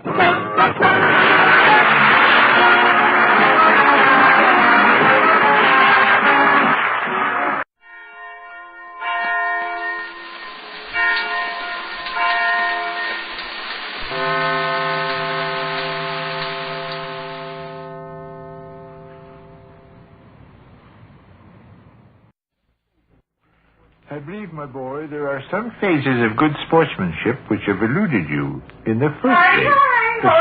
Here's Mom home. Well, greetings, Sadie. Greetings. Hello, Mom. Everybody and their brother here, huh? Hello. Vic, one rush, nothing. Oh, Thunder Gov, a joke is a joke. I don't rub it into you every time I win a game. I appreciate you figure you're having plenty of fun at my expense, but you're just slowing us up. What you say? Saying, Mummies, how you boys? After a fashion. Only my partner here figures he's a pretty comical gink and keeps driving the same old joke in the ground. Well, push your rummies off to one side a second. Vic, you'll scream like a panther. I will, huh? You'll throw your shoes over the People's Bank building. Will I send my undershirt to Detroit, Michigan, parcel post? You certainly will, because this is the bullet that choked Billy Patterson. Guess what? Your friends have all clubbed together and voted old Vic Book the handsomest man that ever come down the pike. Well, I've known it for a long time. Ruthie and me come out even. Huh? Ruthie and me, we come out even in our money. Oh? We come out even right to the penny. Oh, well. Shopped all afternoon, bought 1,001 items, went through one transaction after another, and ended up each with exactly what we're supposed to have. Well, that's fine, Mom. It's glorious. And there wasn't even any trick to it. Where we've been making our mistake in the past, we both agreed on this, was in making too much of a to-do about our spondulics. Person just lets it ride and it'll work itself out automatic. My highest You fellas will make fun, huh, will you? It's just a matter of keeping track of I know what it's just a matter of, Mr. Man. Oh. That's probably been the main trouble with Ruthie and me getting mixed up with our money. Too much advice from know-it-alls. Well, isn't that kind of a harsh term to apply to a well-meaning individual that does their best? Telephone is again. Most likely, Bluetooth Johnson. No, it's Ruthie. I'll get it, Margaret. Weren't you just with Ruthie? Yeah, but she's just as happy as I am about this. We come out even to the penny this afternoon. Hello. Chief of Police, huh? Yes, you're the Chief of Police. I knew it was you, Ruthie. I knew it was you before I picked up the receiver. Continue the rubber game. Okay. Let's see, Vic, one rush. Oh, I just been telling him, Ruthie. Yes. Oh, Vic likes to hit the ceiling. He was so surprised. And he's made so much fun of us, you know. Well, I just told him how it was. Person let their money ride along without getting excited and worked up, and it'll even itself out. Sure. What we were trying to do was make it hard for ourselves. Exactly. You gonna deal, Gal? Yep. Here come the pasteboards. Well, I'm glad we got this crazy business whipped at last, lady. Yes, indeed. Oh, sure. I'll say. Well, sweet of you to call, Mr. Chief of Police. All righty, Ruthie. You betty, lady. Goodbye. You want that, Jack? Sure. Vic, push your rummies off to one side a little bit. I want to tell you fellas a little about this afternoon. Go ahead. We can play and still listen. No, you can't either. You hear the verdict, don't you, Isabel? Huh. Our rummies are pushed off to one side, Sadie. Well, what do you think of Ruthie and I coming home from shopping with our money even to the penny? I think it's a very remarkable thing. Are you sorry you jollied the life out of a person? I certainly am. You sorry you made us out a couple of childish nitwits? Oh, so sorry. Actually, it was simple as a horse. We didn't make one single effort to keep straight today. And there's the answer. Instead of stewing and worrying and pulling our shoes up by the roots, we just went along transacting our business. Teaches a lesson, don't it? Just goes to show. You bet. Smelly Clark's Uncle Stab can reduce himself to a feverish, hysterical blob of twisted laughter by recalling to mind the time his lady friend and himself... Rush, I didn't ask you to stop your rummy game so I could hear funny stories about Smelly Clark's Uncle Strap, you know. Oh. You let me talk, will you? Oh. All we done in the wide, wide world to check up on our money was to take one little wincy precaution before we left for downtown. What was that? We each looked in our pocketbook to see exactly what we had. Oh, huh? Otherwise, of course, we'd be completely in the dark concerning our finances when we got home. Sure. But all the time, we had it perfectly understood that we weren't going to get upset when we got home, no matter how mixed up our cash might look. Oh, huh? Well, we did that one simple little thing and then went downtown and shopped our heads off and made transactions galore and come home with both of us having in our pocketbooks exactly what we started out with. Exactly what you started out with? Yes, Raj? You went downtown and spent a lot of dough and come back with exactly what you started out with? We come back with exactly what we were supposed to come back with. Oh, you said exactly what you started out with. I wonder if I couldn't be allowed to tell. Oh. Vic, we started out from Ruthie's house and stopped on my front porch 5 seconds to investigate our pocketbooks. Uh-huh. I had $3.14 in mine, and she had $4.89 in hers. Mm-hmm. We made one little tiny rotten transaction, and then strolled on downtown where we shopped like a house afire and come home absolutely even to the penny. Uh-huh. Blame me for being proud. After all the jollying I've had to take. No. What'd you buy out in front of Ruthie's house, Mom? Buy?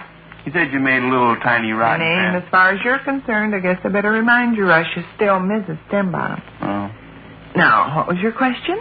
You said you made a little tiny rotten transaction out in front of her house. I just asked what you bought. Did somebody start up a lemonade stand? The transaction was between ourselves. Oh. I happen to remember I treated her to a nickel's worth of candy the last time we were downtown, and she paid the nickel. So, in order to get that cleared up, she gave me a dime, and I gave her 5 pennies change.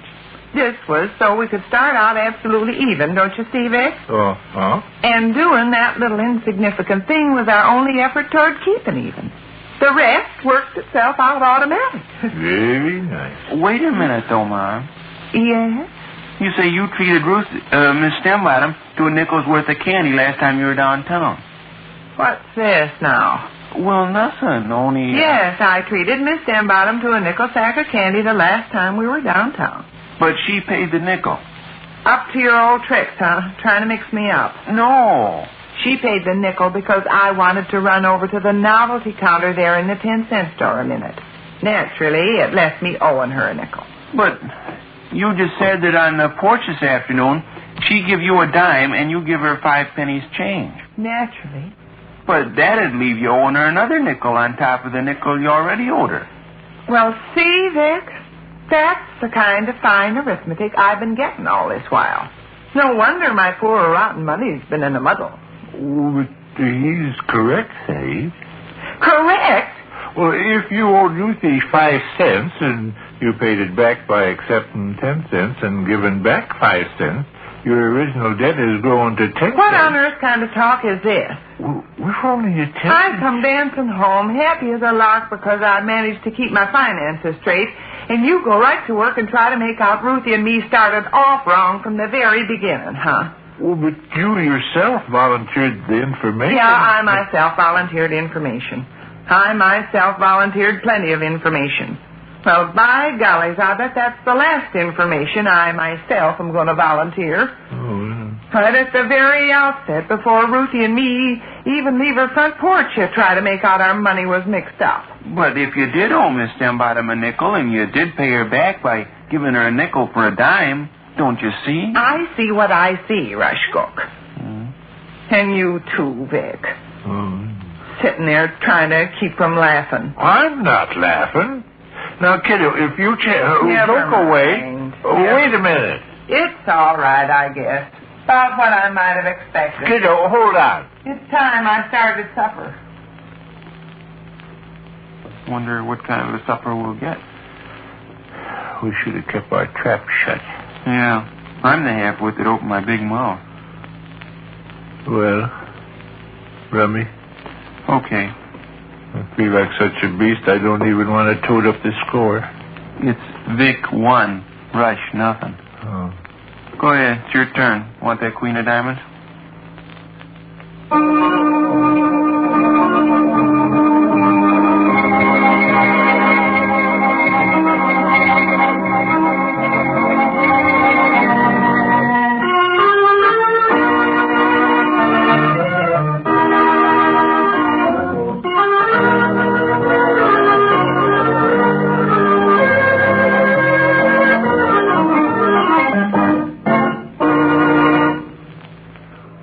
Concludes another brief interlude at the small house halfway up in the next block.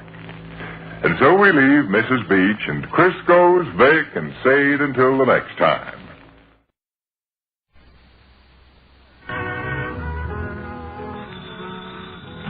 Hello, Duffy's Tavern, where the elite meat to eat. Right, your manager's speaking. Duffy ain't here. Oh, hello, Duffy. Hey, guess who's coming down tonight? Tony Martin. Is she a good-looking dame? Duffy, I think you got your genders in reverse. Huh? Well, you saw a note in the column that said what? Among the most beautiful girls was Tony Martin? Duffy, that ain't who he was, that's where he was. Yeah, the guy's a real maggot for the fair sex. Attracts dames, you know, like a free lunch attracts the flies. He's a singer. Huh? Is he the same guy that used to sell fish on Lenox Avenue? No, Duffy, please. This is Tony Martin's a very high-class guy. He sold fish on Park Avenue. Oh, sure, the guy's terrific. You know how the dames all faint when Sinatra sings?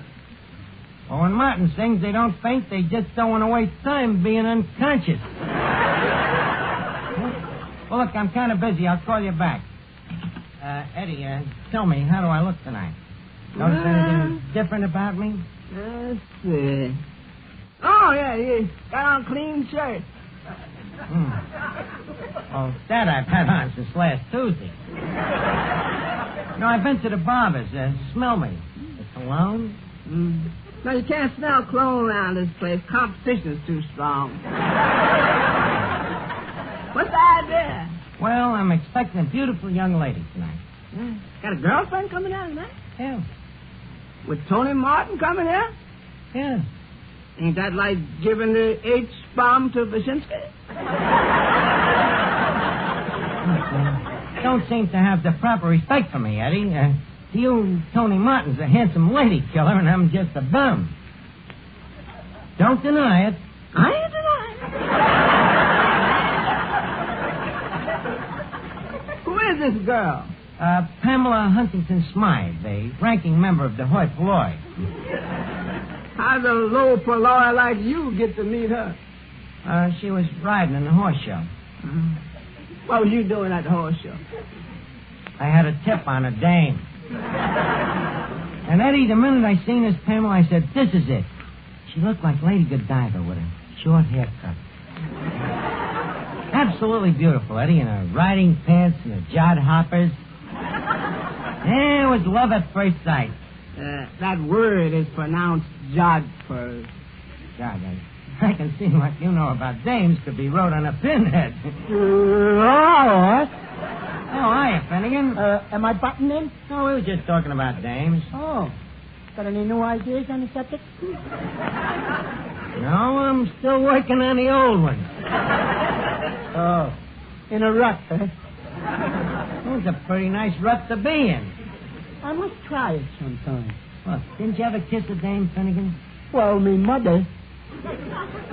She was too willing. Well, didn't you ever kiss a strange girl? You never seen me mother.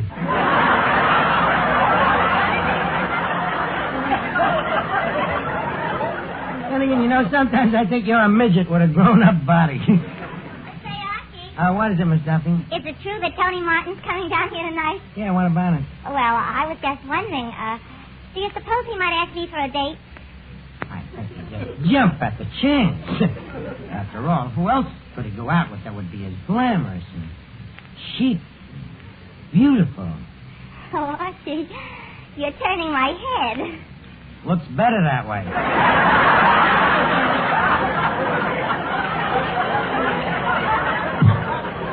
You and Tony Martin. Hey, Arch, what's the name of your dame? The name of the dame is Smythe, Finnegan. It's a society name. You know, it's spelled Smithy. Smythe.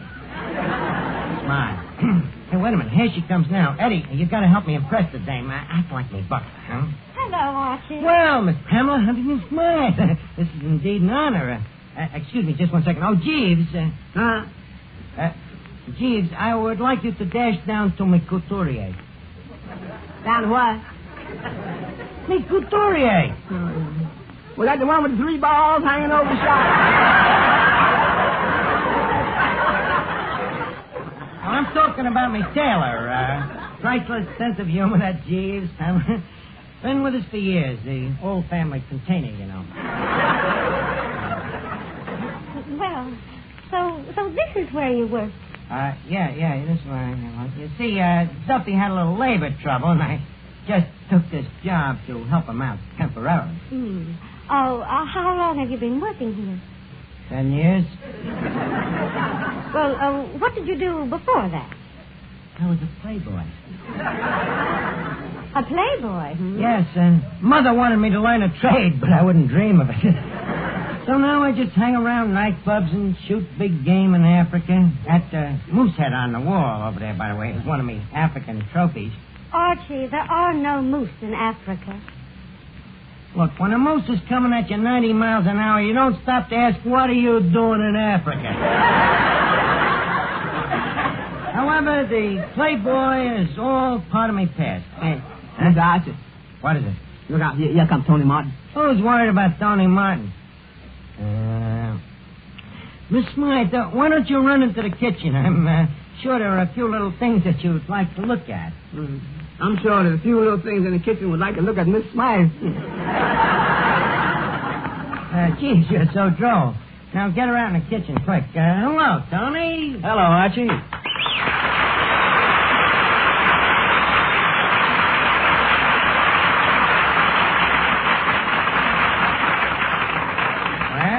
Welcome to Duffy's Tavern, and may I say that you are treading on hallowed ground? What do you mean?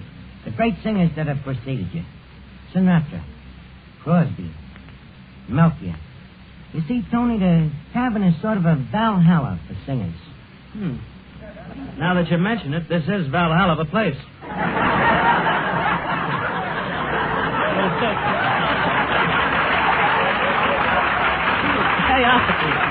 Hey, Archie, tell me.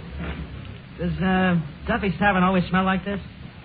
Smell? Tony, please. This distinctive atmosphere is our trademark. We like to think of it as a friendly aroma. Well, get rid of that friendly aroma. It's stinking up the joint. Funny, I don't seem to notice it. You don't? No. You'd be very happy in picture business. Thank you. Maybe I should have been a movie actor. You know, as a matter of fact, a lot of people have remarked about what a strong resemblance there is between you and me. You know, they say we look quite a bit alike. Well, let them say it. I got dough in the bank. I'm glad to see you take it that way, Tony. I didn't get sore neither. But you know, as I look at the both of us, I can see the resemblance. Take our builds. We're about the same height, and what do you weigh? About 175. Well, hey, you got about 70 pounds on me. But that's just because my shoulders is a little narrower than yours.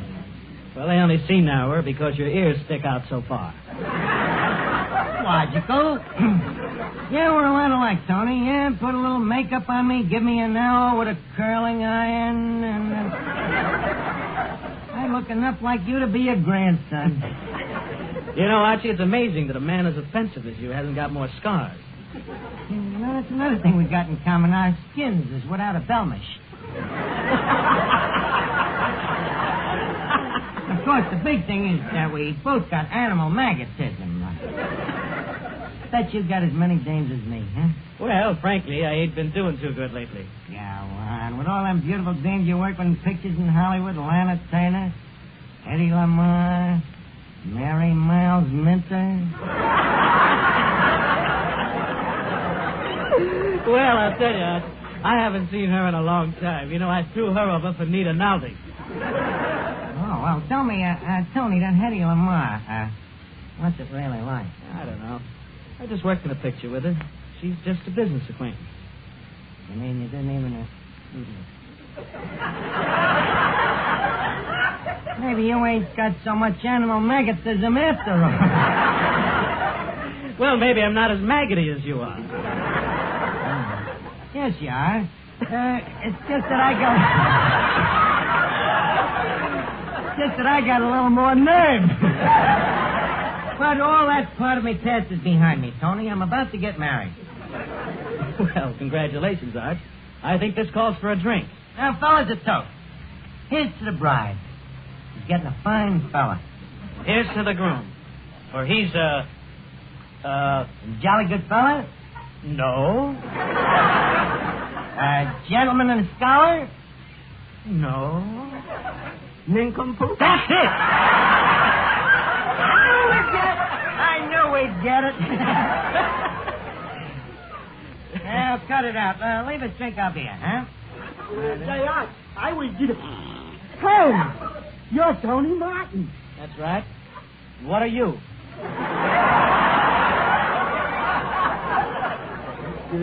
I'm Kirsten Finnegan. Don't you know me? Why should I? Well, I go to see all your pictures. I thought you'd recognize me. Well, I'll tell you. I'll tell you, the film goes so fast, I don't get a chance to look out at the audience. Oh, you see, there's always a simple answer for everything, ain't there? Yeah, apparently. Well, nice to have met you. Oh, you're just saying that. No, I'm not. That's funny. I could have sworn somebody said it. Hey, leave us alone, will you? Mr. Martin and me is talking about marriage. What? What'd you say? We're talking about marriage. Oh, well, I hope you'll both be very happy.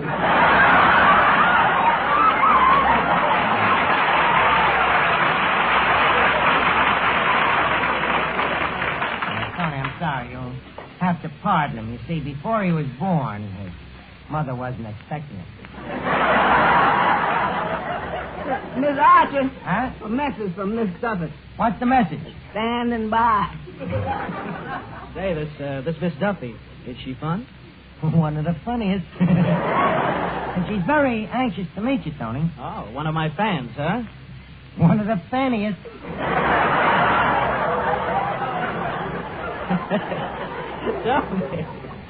I'm glad to hear it. What does she look like? What does she look like? That's an embarrassing question.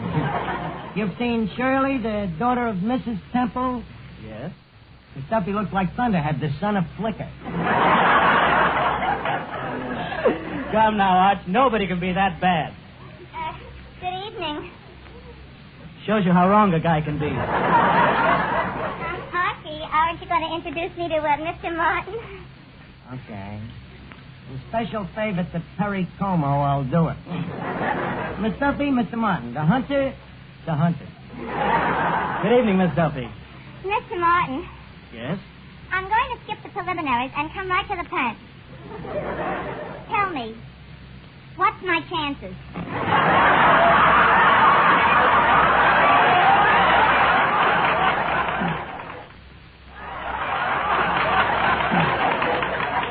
Well, Miss Duffy, since we're being blunt, I'll come right to the point.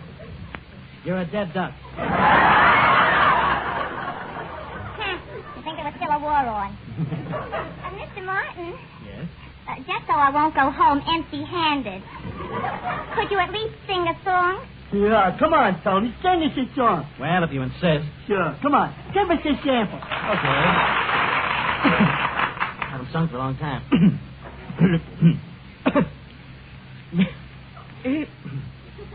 Oh, that was swell, Tony. You got it all together.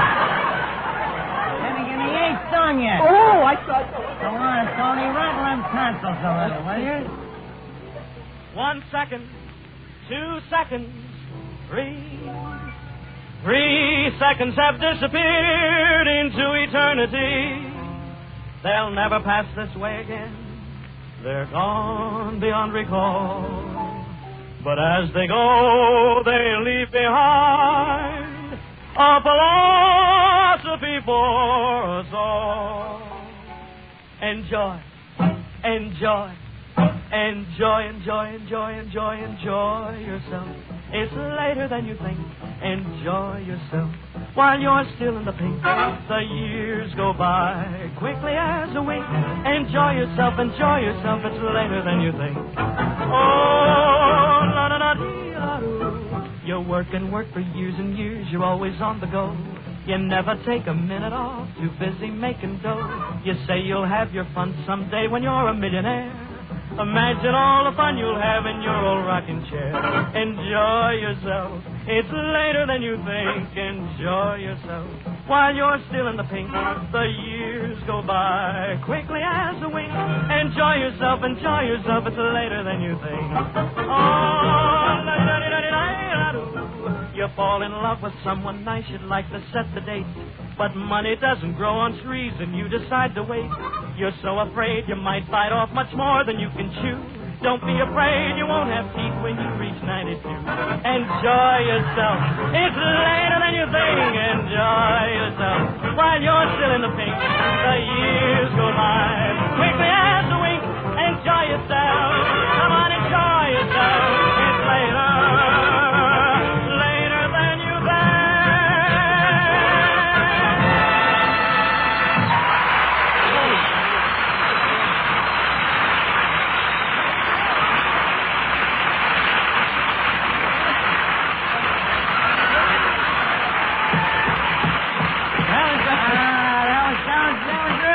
Tony, you know, with a little grooming, you could be another Hildegard. Well, actually, I don't want to be another Hildegard. Why not? Well, people on the street that point at me and whisper, there goes Hildegard. She used to be Tony Martin. Yeah, but on the other hand, imagine what they'd be saying about Hildegard. That's the Sade girl wants to talk to you. Oh, tell her I'll be right with her, Eddie. Tell me, Tony, would you like a glimpse of me latest conquest? Yeah, where is she? Right over there. Hubba, hubba! Mr. Martin, look, but do not touch. Maybe you better stay here. Finnegan, talk to Mr. Martin for a minute and occupy his mind. Okay, I will endeavor to amuse you. Mr. Martin. Yes, Mr. Finnegan? Do you know the one about the two traveling salesmen? Yes. Would you tell it to me?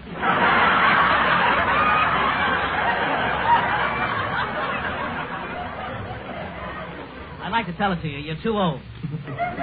Say, this is quite an amusing conversation we're having. You know, Phil, I heard that most singers was dumb, but you are living proof. Mighty sweet of you to say it. I'll think nothing of it. Hey, Tony, listen, you gotta help me out. That dame just told me a father's coming down here to meet me, and I need help. Tell me, how can I make a good impression on the dame's father? That's easy. Don't meet him. But what am I gonna do? He'll want to know if I can support the dame. Why don't you have Duffy give you a reference? Can't. He's liable to double-cross me and tell the truth. But you just give me an idea. Hey, Maybe you could act as Duffy. What? You're an actor. You think you could play a part that's a combination of Frankenstein and Dracula?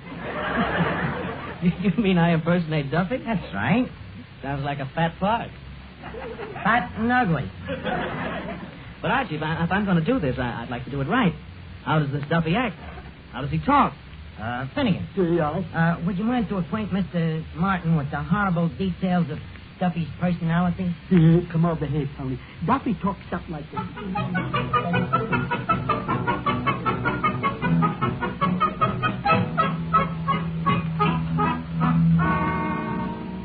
Archie. Yeah, Pamela. Daddy, this is Archie, the young man I met at the horse show. It's more like something you found on a scavenger hunt. Pamela, you've been going to horse shows for years. This is the end.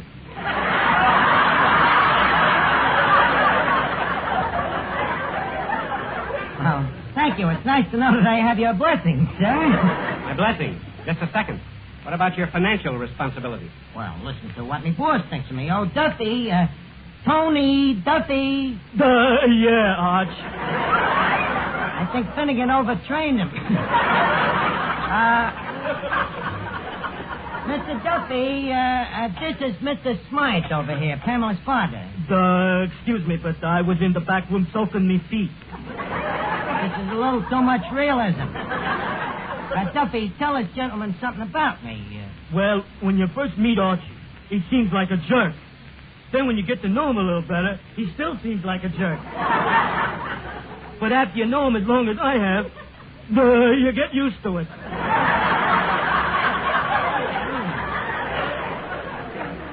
He thinks this guy is trying to double-cross me. Look, Duffy, please do not forget you are talking to the pater of my tomato. Well, where's the lucky girl? Here I am. Oh, my, but you're handsome, Mr. Duffy. Thanks. Come here, Dad, and leave me seal your wedding with a kiss. Oh, that's sweet of you.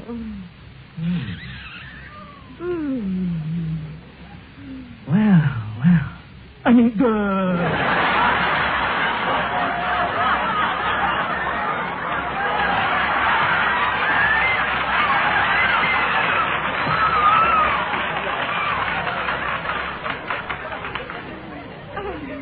Mr. Duffy, that was for my wedding. How about another for my first anniversary? Okay.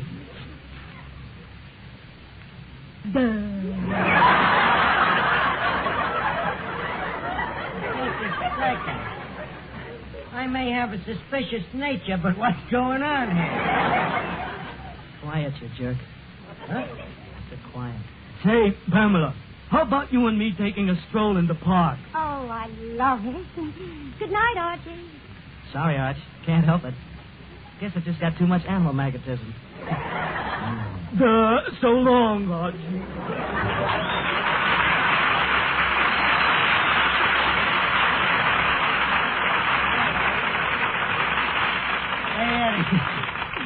Eddie, did I put one over on that dame? What do you mean? She thinks she's getting Duffy. Will she hit the ceiling when she finds out it's Tony Martin?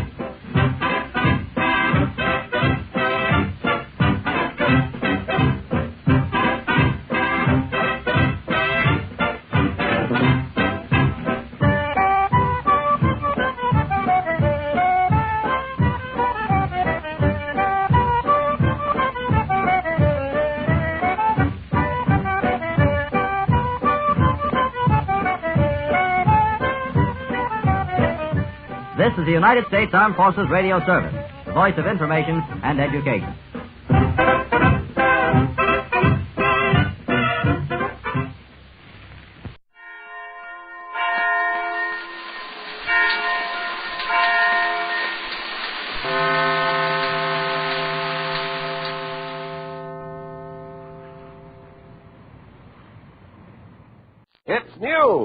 It's amazing. It's Prell, P-R-E-L-L. Procter & Gamble's new Radiant Cream Shampoo in the handy tube. Prell brings you The Life of Riley.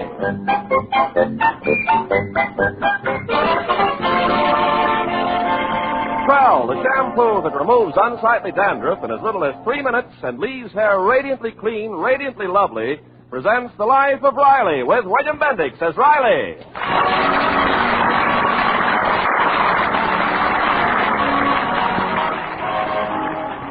For the vast majority of Americans, the current football season means turning on the radio on Saturdays or perhaps taking in an occasional game. But to Chester A. Riley, the football season has meant a good kicking around. It all started about 10 days ago. Now, let's see. UCLA versus Southern Methodist, Army versus Columbia. Junior, please, stop mumbling. California versus USC. Say, Mom, could I have my allowance, please? Well, later, Junior. I'm busy getting supper. Yeah, but, Mom, Junior, where's your respect? When you want your allowance, ask me for it. Remember, I'm still head of the house. Oh, I'm sorry, Pop. Could I have my allowance, please? Stop mumbling. But, Pop... You're always asking ahead of time. You know your week's allowance ain't due till Thursday. Yeah, but I'm asking you for last week's allowance. Oh, well, why don't you say you want last week's allowance? Oh, okay, Pop. Can I have last week's allowance? I'll give it to you next week. But I gotta have a quarter by Saturday morning. I just gotta. What's so important? You got a secret wife you're supporting? No, it's for this football pool. Football pool? Yeah, you see this card here? I bet a quarter. You bet a quarter, but that's gambling. Well, everybody does it. That's no excuse. Gambling never pays. But if I win, I can buy a new helicopter radio. I forbid you to gamble. Okay, Pop, okay. Take it from the horse's mouth. I know what I'm saying. I know all the ins and outs of gambling, and believe me... Gambling? Chester Riley, do you mean to tell me you've been gambling? No, not me, Peg, not me. It was him, Junior. He did it. He did it. Did what? I'm no squealer. Oh, I didn't do anything, Mom. I just want to go into a pool, that's all. Well, I don't see any harm in that, as long as you dry yourself off when you get out of the water. He's talking about a football pool, Peg. You see this card here? It's got 10 games you're going to play this week. You try to pick the winners and you bet money. Junior, I'm surprised at you. You know what I think of gambling. Oh, gee, I was only going to bet a quarter. Well, I think it's disgraceful. Your mother's right. Now, let this be a lesson to you, Junior. Believe me, gambling has broken up more homes. I'm glad I'm not married to a selfish, thoughtless gambler. If I was, I'd leave him. And I wouldn't blame you, Dumpling. I'd even go with you.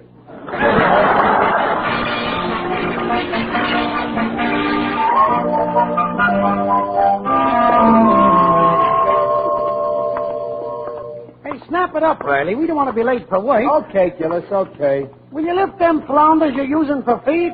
The boss gets unhappy when we're late. Oh, that's Stevenson, always beefing. Did you hear him last week when I accidentally dropped my lunch pail in the electric dynamo? Well, it cost $300 to fix it. Yeah, always thinking about himself. Never a word about the 2 hard-boiled eggs I lost. Some thanks I get for slaving 6 years. Does Stevenson give me a job with responsibility? No, he keeps me in a job a moron could do. And you do it almost perfect. Work, work, work. That's all I do. And some salary he pays. Yeah, a measly handout. Believe me, Riley, today with the inflation, a man can't do hardly nothing for his family. Take me. Right now I'm miserable that I can't afford to buy my wife one of them new long dresses. Well, that's not so important. Oh, it ain't, huh? Did you ever see my wife's legs?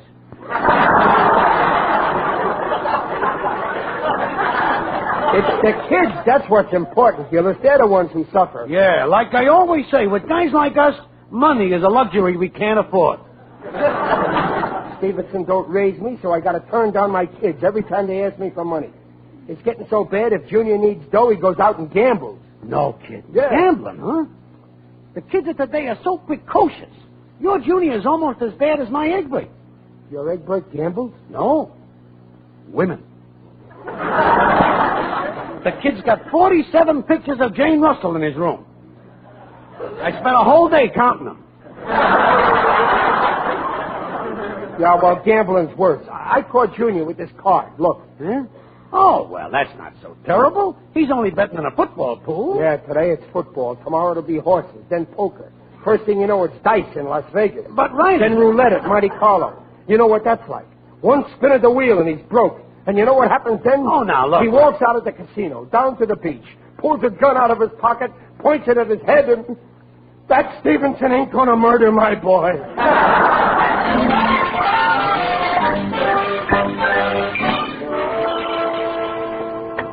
Look here, Mr. Stevenson. Riley, what's the idea of tearing into my office like this? Oh, this is important, boss. I'm too busy to see you now. But, Mr. Stevenson, if you'll only... I told you I'm busy. See me Monday. I haven't got time. Yes, what is it? Washington is calling. From what call? Now, I'm too busy to talk to them now. Have them call me later. Now, where was I? Oh, yes. Army versus Columbia. I'll take Army. But, Mr. Stevenson, all I want is 1 minute... Are you still here? Boss, I want you to take a good look at this here card. Do you realize what this means? You got to do something. Will you please run along, Riley? I told you I'm busy. Okay, if that's the way you feel about it. Confounded interruptions. Now, let's see. Army versus Columbia. I picked Columbia. Columbia? I picked Army. Oh, this must be the card that Riley... Hey, I picked Army, he picked Columbia. I picked UCLA, he picked SMU. Shall I call the War Department back? Hey, look at this, Millie. Riley picks every game the exact opposite from me. Mr. Stevenson, are you going to waste every Saturday morning over that football pool? Millie, for years I've been trying to pick a winning card. I've made a science of it. And I haven't won once. It's a standing joke down at my club. Maybe science has nothing to do with it. Maybe it's just plain dumb luck. Oh, nonsense. Well, maybe it is dumb luck. You know what? I'm going to bet on Riley's selections.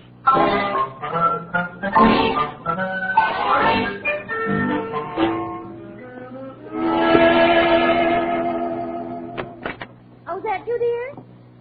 Yeah, it's me. That no-good, penny-pinching skinflint of a tightwad. Oh, you asked for a raise again. Well, I started to. He told me to come back Monday. Didn't even have the decency to turn me down, like he always does. Well, maybe Mr. Stevenson will give you the raise Monday. Yeah, fat chance. If I was dying of thirst, he wouldn't give me a drink of water unless I had 2 co-signers. Now, be fair, Riley. Hey, Pop, I just heard the football scores. Every team I picked won. Oh, if you'd only have let me bet, I'd have cleaned up. Junior, I don't want to hear another word about football. A boy your age and all you think about is gambling. Why can't you be like Egbert Gillis? He goes in for photography. His father was telling me he's got 47 pics. Don't ever let me catch you hanging around that Egbert Gillis.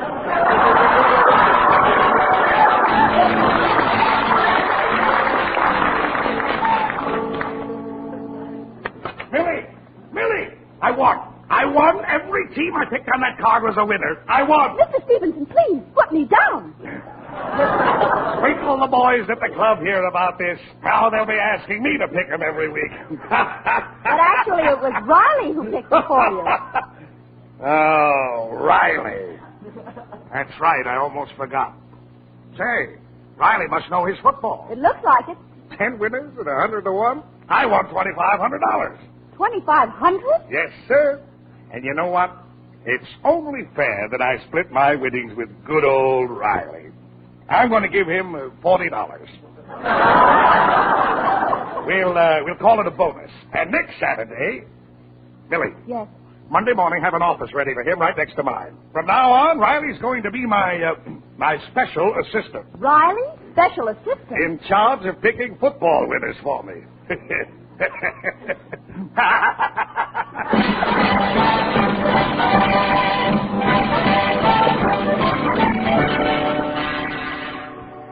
But, Pop, all I said was if I'd bet I would have won $25. Now, listen, Junior. I'm laying down the law. Don't ever let me hear you talk about betting. But, Pop, I picked 10 Don't winners. even think about who's going to win. Oh, now, be reasonable. Don't even let me hear you talk about football.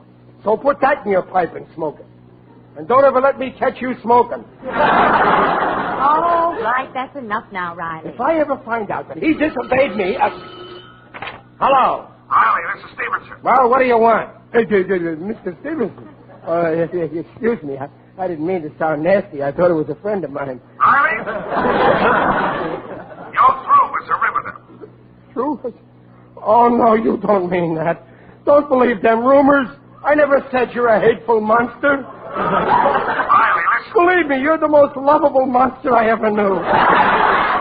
Please don't fire me, Mr. Stevenson. Riley, you are promoting you. Your new office is right next to mine. Mr. Stevenson, you're making me an executive? Well, you're going to be sort of a special assistant to me. Special assistant? An executive? Oh, boss. And there's a $50 raise goes with the job and a $40 bonus. See you Monday. Goodbye. Oh, thank you, boss. Riley, stop kissing that phone. Peg, I'm an executive. $30 raise and a $40 bonus. He made me an executive. An executive? You? You, Pop? You an executive? Well, why not? What's the matter with me being an executive? Well, nothing, but it seems a little... Don't you worry. I can be as good an executive as the next guy.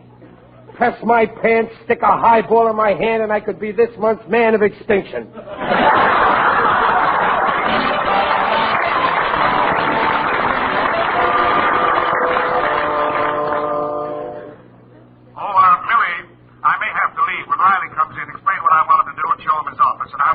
Yes, Mr. Stevenson. Football, of all the idiotic... Good morning, Millie. Riley, do you realize it's 11:30? Yes, I know. It's a little early for an executive, but I couldn't wait. Listen, Riley, Mr. Stevenson asked me to explain about your new job. Ah, never mind, Millie. I'll get all the dirt from the big boss. But he said I should help you. Look, Millie, I'm special assistant to Stevenson, ain't I? Yes, but... Then he's the only one who can assist me. Is he in? Yes, but he said that... Oh, good morning, Chief. Ah, it's you, Riley. How are you? Fine, Carl, fine. I hope you don't mind me calling you by your maiden name. Not at all, not at all. After all, you're my special assistant, eh?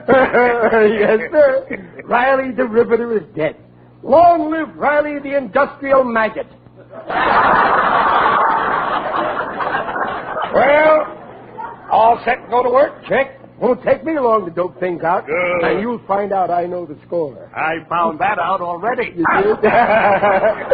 And all this time I thought you thought I was just well, never mind. Come on, Riley, I'll show you your office. All right. Right in here. Oh, boy, what an office. Look at that desk. You like it, eh? Oh, gee, boss. I never knew you felt this way about... Oh, I'm going to make good at this job. I won't let you down. That's the way to talk. Maybe someday I could even get to be superintendent. Who knows? Now, let's get to work. Maybe even vice president. You never could tell. Now, let's... And maybe someday I might even get to be your partner. Well, anything can happen. Partners. Me and the great Carl Stevenson.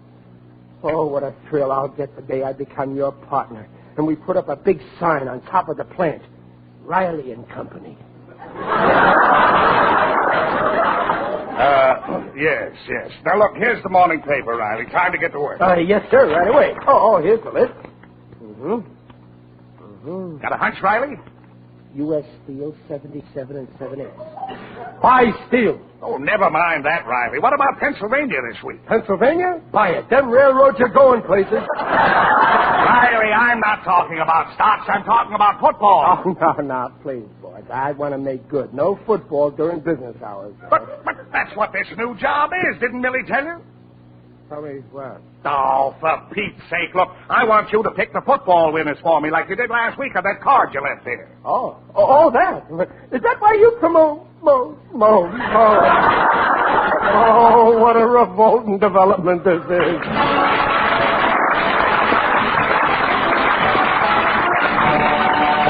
on the second act of The Life of Riley in a moment. Ken, the good news is spreading. It's Prell, Procter & Gamble's new Radiant Cream Shampoo in the handy tube. Of course, Prell's good news for two reasons. First, Prell leaves hair more radiant than any soap or soap shampoo. Luxuriously soft and clean. Second, Prell's real news for dandruff. Because Prell removes embarrassing dandruff in as little as 3 minutes. Examinations by a group of doctors proved it. Even stubborn dandruff was controlled by only 2 Prell shampoos a week. And everybody likes that handy Prell tube. No jars to break, no waste or spill. So for hair radiantly soft and clean, hair free of unsightly dandruff, get new Prel. A little makes mountains of lather. P-R-E-L-L, Prel shampoo, leaves hair radiant, gleaming bright. Not a bit of dandruff is in sight. Comes in a tube, handy too. P-R-E-L-L, Prel shampoo. By Prel. And now back to the life of Riley with William Bendix as Riley. Oh, that's you, dear. Hiya, Pop. How's the big executive? Hello. Oh, Riley, I had a wonderful time today. For the first time in years, I went on a real shopping spree. Oh, you should see the stuff we bought. I bought myself a new slip and some gloves. Junior got shoes and a sweater, and I got Babs a lovely skirt. I was going to get you something, but you need so many things. What would you like most? Buy me an aspirin. What's the matter, dear? Don't you feel well? Craig, it's this job. I've been thinking. Well, it's the first time. You'll get used to it. I'm going back to my old job. What? Yeah. But you always wanted to get out of Riverton. Now you got a big raise and a bonus. Well, money ain't everything. What good is money? Take a rich guy. So he's got a Cadillac and a beautiful home and servants and fancy clothes and a yacht. But I wouldn't change places with him for anything. Gee, I sound stupid.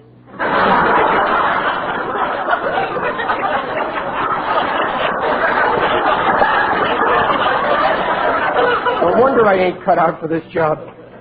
Oh, but dear, you're just new at it. No, it's no use, Peg. I don't like it. It's different than I thought it was. All right, dear. We won't argue about it. Junior, you better take off that sweater. I'll return it. Oh, gee, Pop. Well, I'm sorry. I feel like I healed. But there's something about this job you don't know. You see, Stevenson wants me to figure out... Well, what I got to do is... Papa, I'm good at figures. I could help you. Oh, don't be silly, Junior. Yeah, how could you help? Hey, you could help me. Well, that's right. You're the one who... Peg, we're going to be on Easy Street.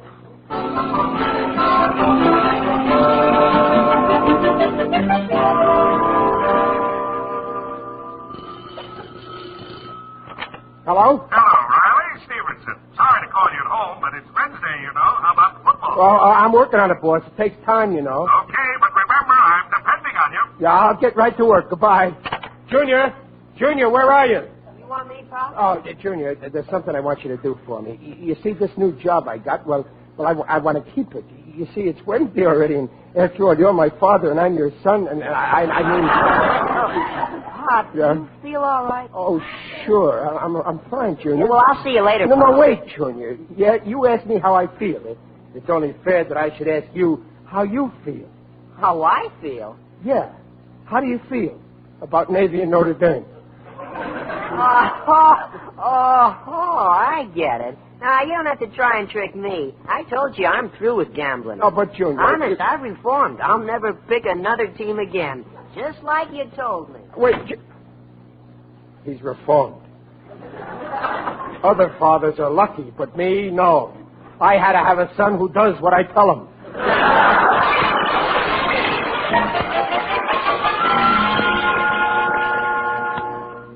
Let's see now. Princeton to beat Penn. Maybe Penn will beat Princeton. Or maybe... No, I'd better dope this other game first. Army versus Washington and Lee. Let's see. Last week, the Army lost to Columbia. Well, how's that possible? Columbia's only got 50 men. The Army's got 100,000 men. Oh, no wonder the Army lost. Eisenhower went to Columbia. Oh, I ain't getting no place. Hello. Riley, do you realize it's Saturday? Have you picked today's winner yet? Oh, don't worry, boss. I'm practically finished. You get down here before those games kick off or you're fired. Oh, yes, boss. Thank you, boss. Oh, that kid's got to help me. Junior! Yes, Pop? Riley, what's the matter? Listen, Junior, you want me to get fired? Now tell me, will Penn beat Princeton? Oh, Well, what are you talking about? What's football got to do with getting fired? Nothing. Just a slip of the tongue. Riley, you are telling the truth. Well, okay. Peg, you know that football pool card of Junior's? I happened to show it to Stevenson, and he thought it was mine, and he bet on it, and he won a lot of dough. And Honest, Pop? now he spends all his time doping out the winners, and, well, I'm sort of his assistant dope.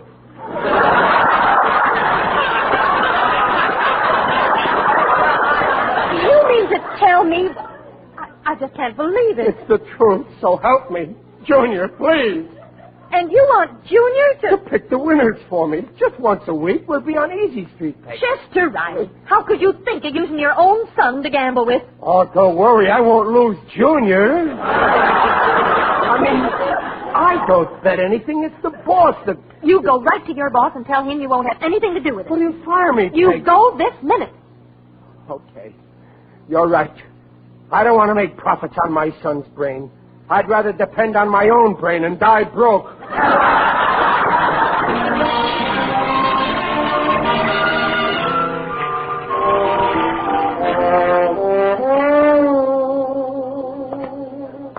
Oh, what a mess. If I tell Stevenson, I'll lose my job. Where'll I ever find another opening I can fit into? Don't worry. I'll find a nice spot for you. Who's that? It is I, Digby Odell, the friendly undertaker. Oh, hello, Digger. Excuse me, I'm in a hurry. I got to see my boss and tell him something before they all kick off. In that case, I'd better go along with you. No, I got to handle this myself. It's some trouble on account of my boy. Ah, yes. My boy, Marblestone, is a problem, too. For years, I planned that when he graduated from college, he'd enter my business and take a load off my shoulders. And now he won't? Today he said, "Sire, I'm going to be a farmer. You can get a lot out of the land." Stoney, I said, "It's not what you get out of the land, it's what you put in it." Well, with my boy, it was gambling. I was using Junior to help me dope out football winners so as my boss could win a pool. Riley, you shock me. Using an innocent lad for such a nefarious... Oh, you've sunk pretty low. And when I say a man has sunk low, brother, he's hit the bottom. My wife says that I should go tell my boss off. Your dear spouse is right. A man like that ought to be put in his place.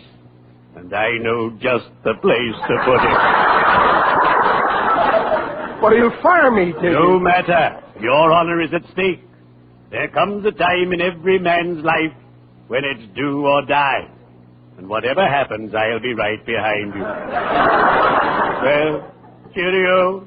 I'd better be shoveling off.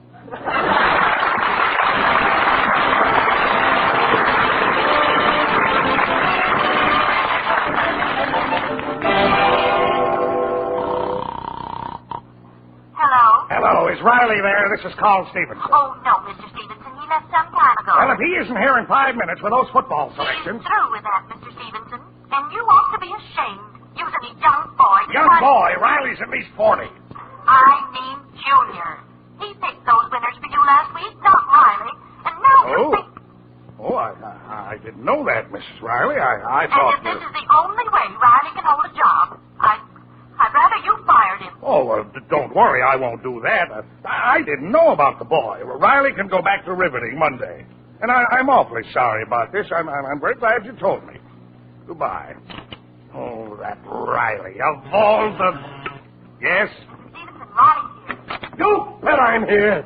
Riley, why didn't you tell I'll me? tell you plenty before I'm through. Now, listen, Riley. You listen to me. I'm through with this job, Stevenson. Now, wait, Riley. I ain't taking it no more. I don't want no phony desk job. I want to go back to my riveting job. And that's final. I'm handing you an old tomato.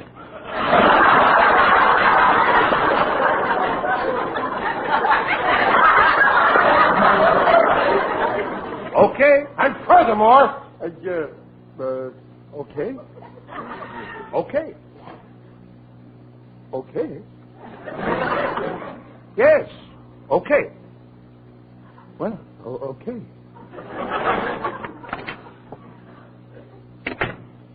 He said okay. Millie, he said okay. Riley, what's wrong with you? I just told him off and he said okay. He was scared of me. No wonder I never got anywhere all these years. I never spoke up. All you got to do with a guy like that is stand up to him, yell at him, and you got him licked. I can make him do anything I want. And I want a foreman's job. Riley, what are you doing? Taking off my pants. I mean my overalls. Where's your wastebasket? There, I'm through with them overalls. Before I put them on again, I'll eat them. So help me, I'll eat them. Now look here, Fatso. I don't want to be a riveter.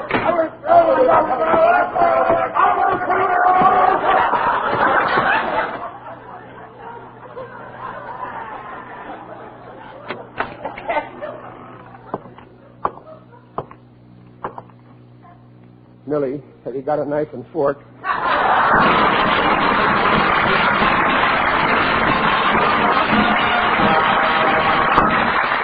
Riley's will be back in just a moment. The tops in shampoo. That's Prell, the Radiant Cream Shampoo in the handy tube. From Colorado Springs, Colorado, Mrs. J.B. Ebbs, Jr. writes Procter & Gamble. After using Prill, my dry, dull-appearing hair has attained a lovely radiance, plus a softness I haven't had since high school days. From now on, I'm an enthusiastic booster of Prell. Friends, treat yourself to a Prell shampoo. See how quickly Prell removes unsightly dandruff, leaves hair radiantly clean, smooth, and manageable. Ask for P-R-E-L-L, Prell shampoo. Leaves hair radiant, gleaming bright. Not a bit of dandruff is in sight. Comes in a tube, handy too. P-R-E-L-L, Prell shampoo.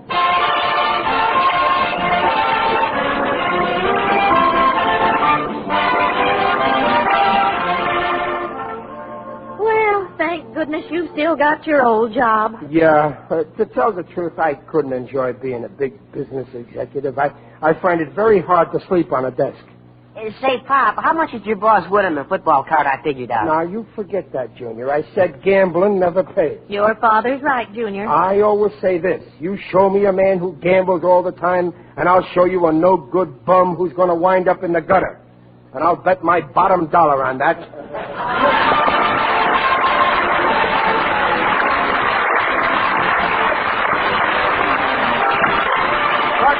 Invites you to join us again next week to hear The Life of Riley with William Bendix as Riley. The script is by Reuben Ship, Alan Lipscott, and Henry Posner. Mrs. Riley is Paula Winslow. Digger Odell is John Brown. The Life of Riley is produced and directed by Irving Brecken.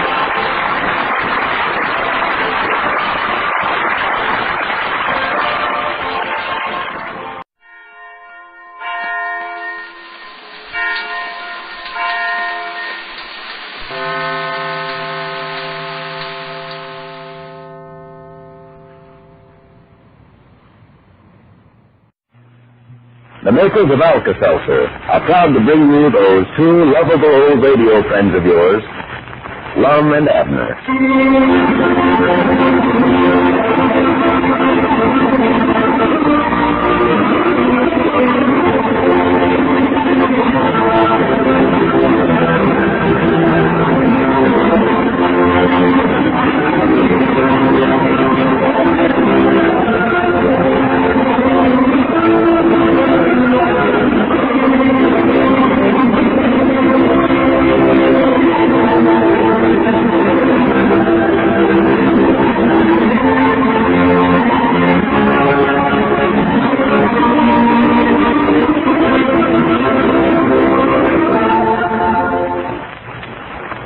Friends, today's Decoration Day, and Lum and Abner join me in hoping all of you had an enjoyable holiday. You know, it's fun to have a holiday now and then, to take a trip, to go visiting, or have friends drop in, but be careful, for these are the times when we usually eat and drink and smoke too much, keep late hours, and overindulge. Now, you know, of course, that it's never wise to go to excess in anything you do, but if you forget your better judgment over this weekend, be sure to remember Alka-Seltzer. Yes, Alka-Seltzer comes to your rescue fast when too good a time causes you to be distressed by a headache, an upset stomach, acid indigestion, or that miserable morning after feeling. Well, thanks to the unique combination of scientifically tested ingredients which it contains, Alka-Seltzer offers surprisingly fast relief in all of these common after-the-party ills. So be prepared. Wherever you go, take along your Alka-Seltzer, and never be without a package of Alka-Seltzer tablets in your home, especially when your weekend plans call for good times. Now, if you haven't any Alka-Seltzer handy now, be wise. Get a package from your druggist tonight or tomorrow, sure. And now, we take you to Pine Ridge. Well, today being Memorial Day, Lum and Abner are taking a holiday from their duties at the Jot and Down store. The old fellow spent the morning over at the schoolhouse, where Lum was the principal speaker at the Memorial Day services. As we look into the little community today, we find Lum seated on the front porch of his home. Abner is just approaching. Listen. Here, come on up on the gallery instead, Abner. I'll go bring you out a rocker here. No, never mind now, Lum. I'll just sit here on the steps. Can't stay but a minute. Got to go over to the store and feed them rabbits. No, them rabbits, for goodness sakes, Abner. They're going to eat us out of house and home. I won't do no such a thing now. They don't eat a whole lot. All right, you take them in on that bet. You're the one that's going to have to take care of them, and that mule, too. I'm going to take care of both of them. Just don't pay no attention to it now. It's my doing. I'll look after it. I just come by to tell you now that I thought you done uncommonly well on your Memorial Day speech over at the schoolhouse a while ago. Oh, well, thank you, Abner. I thought I'd done right good myself. A little pushed for time. Never half killed the subject. Well, you talked for better than 2 hours. Well, yeah, I could have spoke for half a day, though, and still not said all I know. No. Well, I thought you done all right. There weren't many of them got up and left before you got done. Yeah, I just meant there's some more I could have said if I could have thought of it. Yeah, sure. I sworn that Mose Mooch can make some of the funniest remarks of any fella I ever knowed. Mose? Yeah. Oh, yeah, that Mose is a wit, all right. I had to laugh at something he said down there today while you was talking. You've been going about an hour and a half, I reckon, and me and Mose and some of the others are sitting back there in the back window. Well, you know how dry he is. Oh, yeah, he is. All once he turned around and said that, you know, that Lum Evans would be a good out-loud talker if he just had somebody to help him out. Somebody to help me out? Yeah. You said that you could make the speech all right, but that you ought to have somebody there to knock you in the head when you got done. Who said that? Yeah, that's what they were all talking about back there when you looked back there and glared at us. Fine howdy-do. Fine how-do-you-do, I must say. Man standing up there pouring out his very soul and Mose back there making slighting remarks about it. That's just like him, though. I wouldn't trust him no further than I could pack a pie in you with one hand. Yeah, well, Lum, he just said... How much is he owing us down there at the store? Well, he don't owe us nothing. Mose always pays up in full the first day of the month. Yeah, that's right. Well, just don't let him have nothing else down there on credit. You mean not to put nothing else on the books for him? No, sir. I believe we're just taking too much of a risk on him. Why, Lum, Mose has always had the name of being honest and upright in his dealing. Yeah, I know he has up to now. But there's always a first time to everything. There's a fellow that's going to beat somebody someday, and I just don't want to take chances on it being us. Yeah. Still, it'd just be hard for me to believe that Mose would just beat a man on a debt he's owing. He's always been so regular and paying up. That might be just what he's up to. Pay up regular for years and get her confidence and trust and then beat us if he can. Well, I never had thought about it just that way. I know that might be just what he's up to, all right. So he said I ought to have somebody knock me in the head when I got on making a speech, huh? Yeah, of course he was just joshing. Well, I know he liked your speech, but he got so interested that he moved up closer once just so he could hear better. You sure brought tears to his eyes, I'll say that, Lum. Well, maybe some sadness in it, all right. That part there where I was letting my voice sort of quiver. That's what got him. Yeah. Well, he made the remarks that man. He said, old Lum could come now hitting the nail on the head and every fella he ever heard be out loud talking. Who said that? Mose. I thought you said he was making fun of my speech making. Oh, no. He's just joshing about having somebody knock you in the head when he got done. No, he just went on about what a good speech it is, yeah. He did, huh? Oh, yeah. I think most of them enjoyed it. Well, gathering like we had down there today is a good thing. Fine for the community. Well, I don't know where it is or not, Lum. All is ends up in some hard feelings. Grandpappy Spears and Grandpa Masters ain't on speaking time for about 3 months after every Memorial Day. About the time they get things patched up, why, here comes another and they're at it again. Arguing about which was the greatest general, Grant or Lee. Arguing. But they get a sight of enjoyment out of it. I just thought when I was up there talking a while ago, it was an awful pretty sight. Grandpappy Spears and Grandpa Masters sitting down there together. One of them wearing the blue and the other in the gray. Best of friends. Yeah, I'll bound you they'll have a fight before the day's over. Well, tell you the truth, Abner, I think putting on them uniforms sort of gets them stirred up all over again. Yeah, I reckon so. It must. Something does. For me, that's one of the most inspiringest sights I ever seen. Them two old fellows that goes around here ordinary, all bent over and can't hardly navigate. Then there's a minute to put on one of them uniforms, they throw out their chest and start prancing like they were 16-year-old. Oh, yeah. Then Peppy Spears puts me in mind of a little baby rooster sitting around. Yeah. That uniform of his fits him about like a shirt on a broom handle. He's shrunk about 3 or 4 sizes since the Civil War. Well, naturally he would. Get up to his age. But he wouldn't have it changed for nothing. We'll pack it away tonight till next year and salt it down good with mothballs. Yeah. Lord, you could smell them mothballs today the minute they come in. I know it.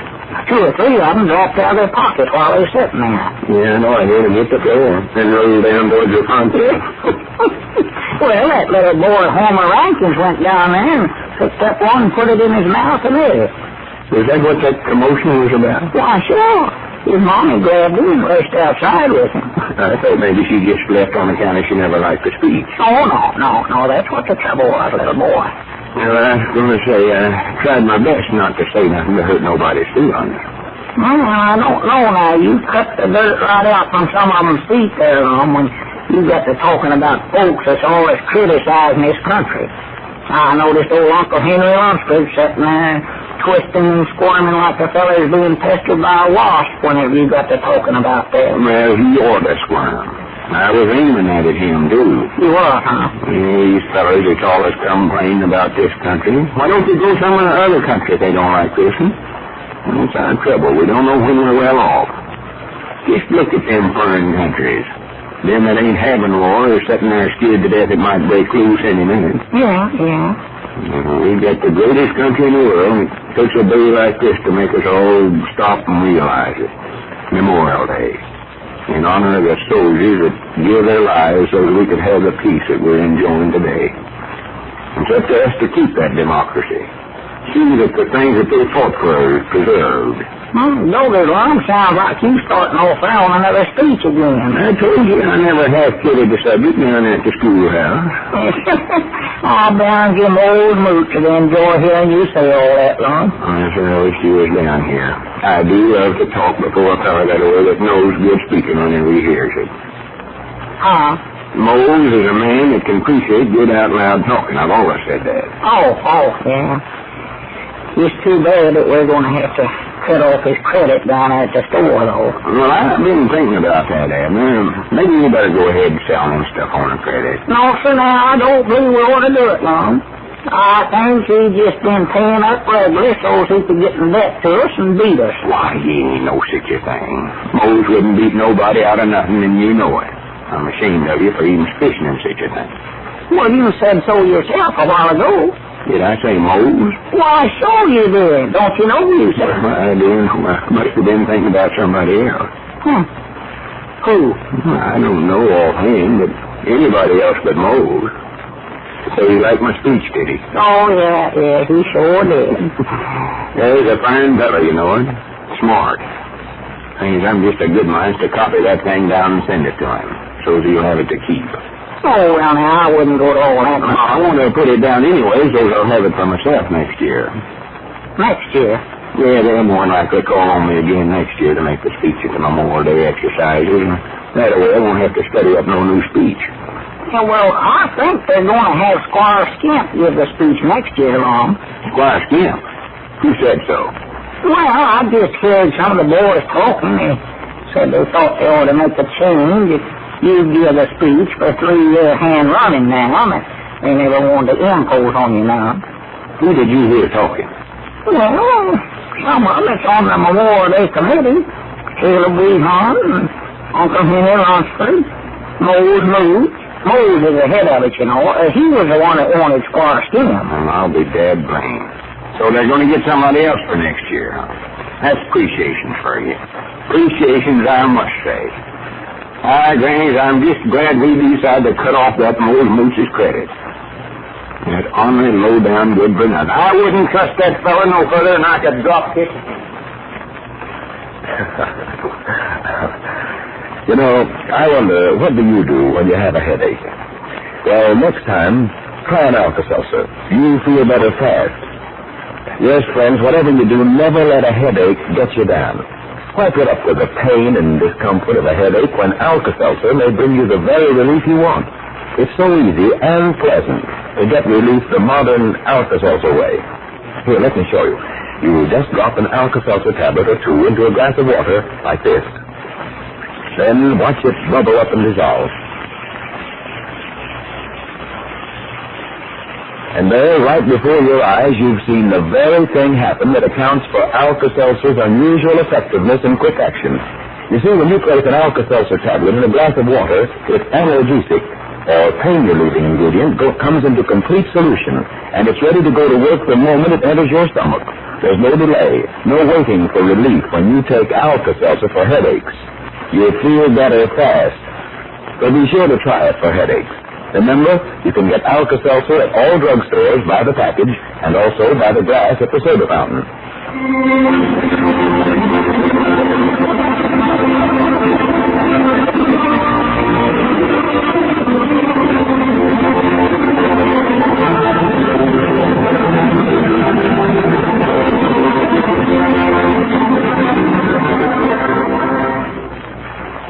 Lum and Abner will be back with you again with their own program next Monday evening.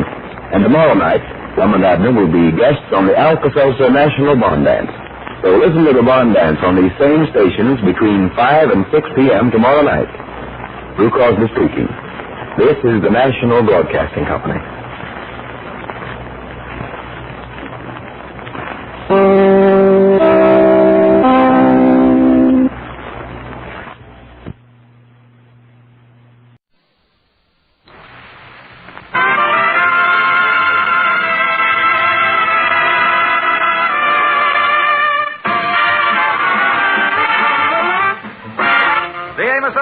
Show, written by Joe Connolly and Bob Mosier, featuring Ernestine Wade, Johnny Lee, Amanda Randolph, Millie Bruce, Roy Glenn, Jeff Alexander's music, yours truly, Harlow Wilcox, and starring radio's all-time favorites, Freeman Gosden and Charles Correll, Amos and Andy.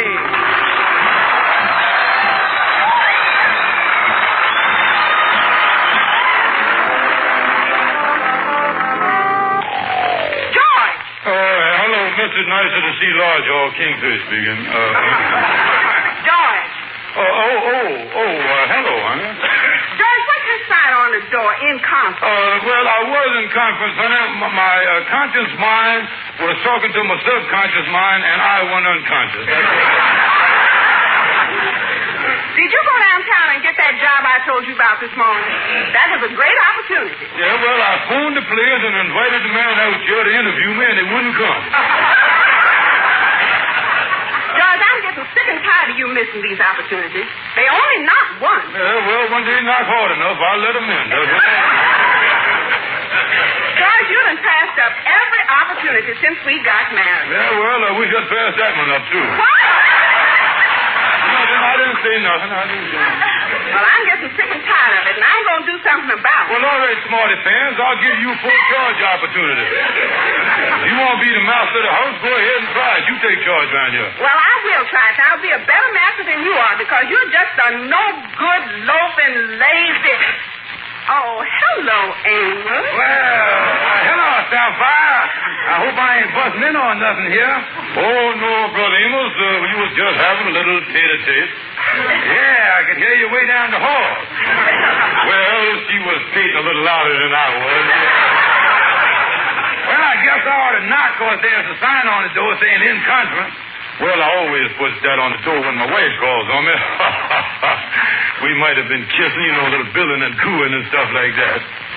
Well, George, darling. Yes, sweetheart. I will take care of opportunities in the future. Yes, my love.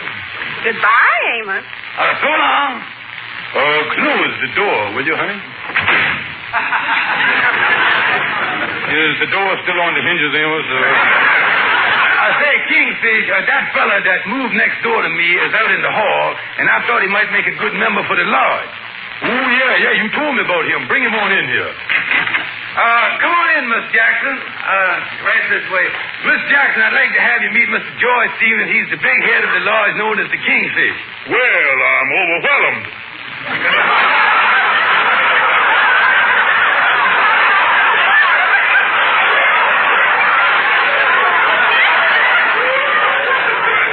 Yeah, I see you was from, and look a little over, too, there. Glad to know you. Well, I'll leave you two here. It'll be nice to have you in the lodge, Miss Jackson. See you later. Goodbye, Miss Jackson. Goodbye, Amos. Well, let me show you around the place, Mr. Jackson. Fine. I'd like to see it. Of course, I want to apologize for the looks of our lodge at the present time. With the loose plaster and stuff, you see, we was going to have a wrecking company come in and tear down the building, but then we decided to let it wreck itself and then put up one. Oh, yeah. We was thinking of starting around February. Might have to start in January.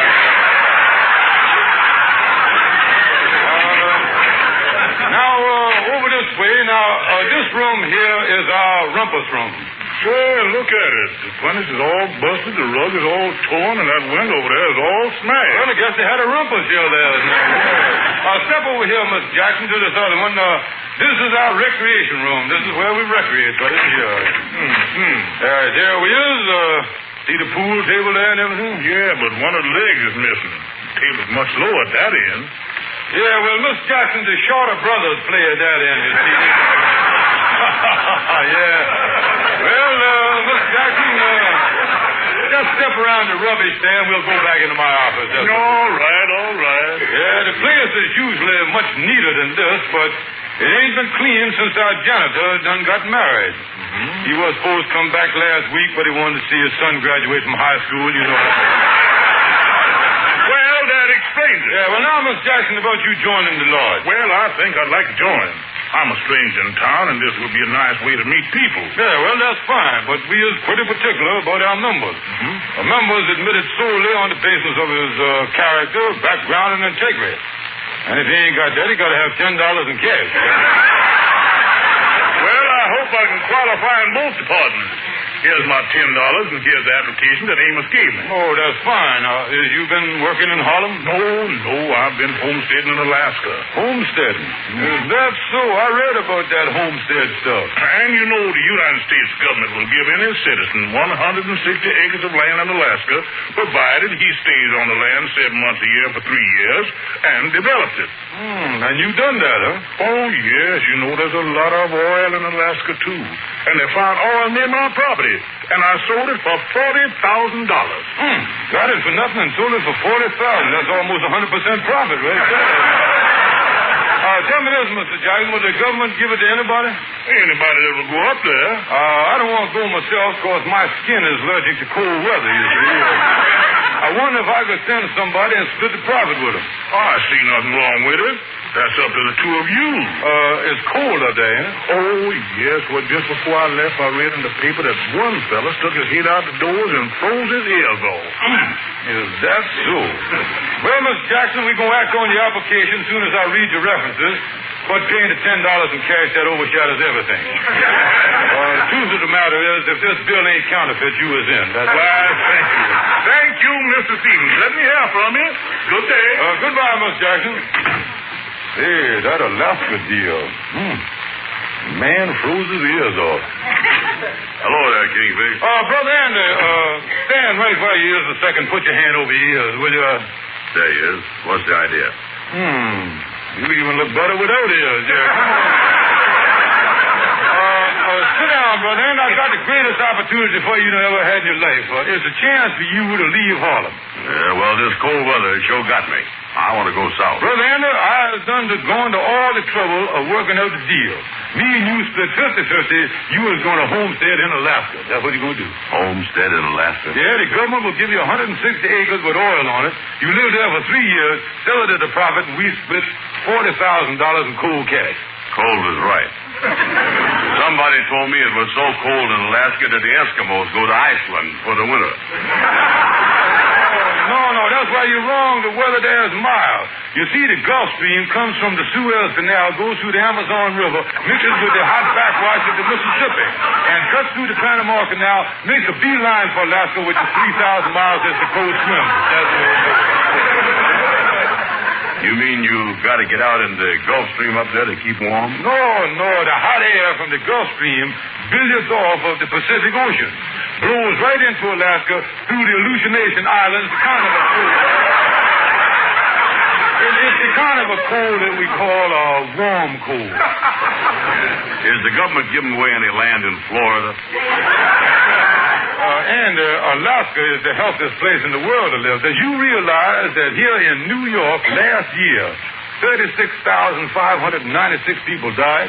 Boy, that's a lot. I'll say, but in Oddmuck, Alaska, only 13 people died last year. And the two was left were moved to Fairbanks. Alaska. Say, Kingfish, ain't that the place where the nights and days is each 6 months long? Yeah, that's right. So when it come right down to it, you'll only be there 3 days and 3 nights, you see? Yeah, that's right. You know, I could go hunting up there, too. Oh, yeah. Polar bears, penguins, might even shoot a few igloos. Yeah. Igloos? Yeah, small animal with horns. Looks something like a cantaloupe. Say, you know, this Alaska thing sounds kind of good. This might be the make it of my future. I'll go, Kingfish. Say, by the way, do it rain much up there? Oh, no. Ain't no rain at all. You just lay there on your back in the warm breeze. You see a few little clouds up above you there, kind of ruffling there through the blue. You'll be saying, you're gonna be coming around. I'll betcha. I'll betcha that I get you. You wait and see. Wait and see. Sooner or later you'll wanna be hanging around. I'll let you. I'll bet you if I let you. You, baby, me, yes, sirree. You gonna knock on my door. You did it before. Matter of factly, I don't know exactly when. But sooner or later you're gonna be coming around and want my loving again.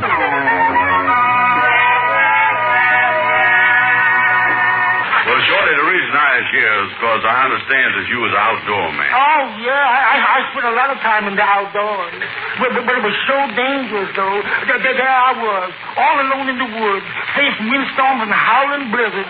No shelter, no water, no place to lay down, no food. Yeah, well, how'd you manage to live? Oh, I had unemployment insurance.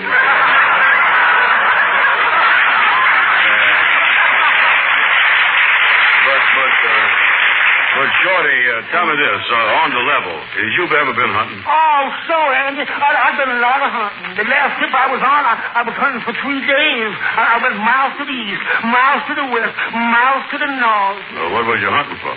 The way back, I was lost. Listen, Shorty, I don't think you're going to be much help to me. You don't know nothing about outdoors. Oh, sure I does, Andy. I'll never forget one time when I was in the woods and I had a can of beans. A can of beans? Yeah, and I wanted to light a fire. Do you know how I done it? Oh, sure. Even a Boy Scout knows that. You rub 2 matches together. Man, wait. I didn't have no matches. Well, then you use your cigar lighter. Oh, I didn't have no cigar lighter. Then you were sure with a fix, wasn't you? Not me. I wasn't in no fix. What you mean? I love cold beans. Well, listen, Shorty. got to be running along. Well, now, wait a minute, Andy. Here's an old National Geographic magazine with some pictures of Alaska in it. Take it along with you. Well, thanks. And Shorty, in case I don't see you before I leave for Alaska, so long. Goodbye, Andy. For your trip to Alaska, Andy, I'll give you my best wishes. I'll give you my congratulations. I'll give you my blessing. I'll give you my long underwear.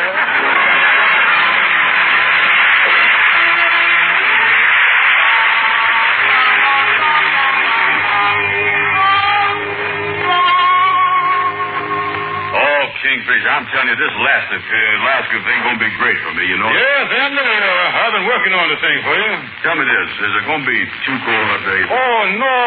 The days is only 30 degrees below zero. Of course, the nights get a little chilly. Why would you, I'd play safe and take a light top coat with me? Top coat ain't going to be enough. Well, then after you get there, if you find out you need it, you might get yourself a mink hat and a mink line coat. A mink line coat? I hear theirs are expensive. Oh, coats is expensive here. But up there, you cuts out the retailer, the wholesaler cuts out the jobber. You definitely leaves out the middleman. Yeah, but then how does I get it? You deals direct with the mink.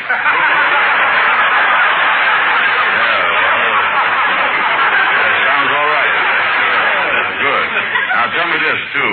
How was I going to get up to Alaska? Well, now, there's a lot of ways, and if you go by automobile, go downtown and get on 42nd Street and head west.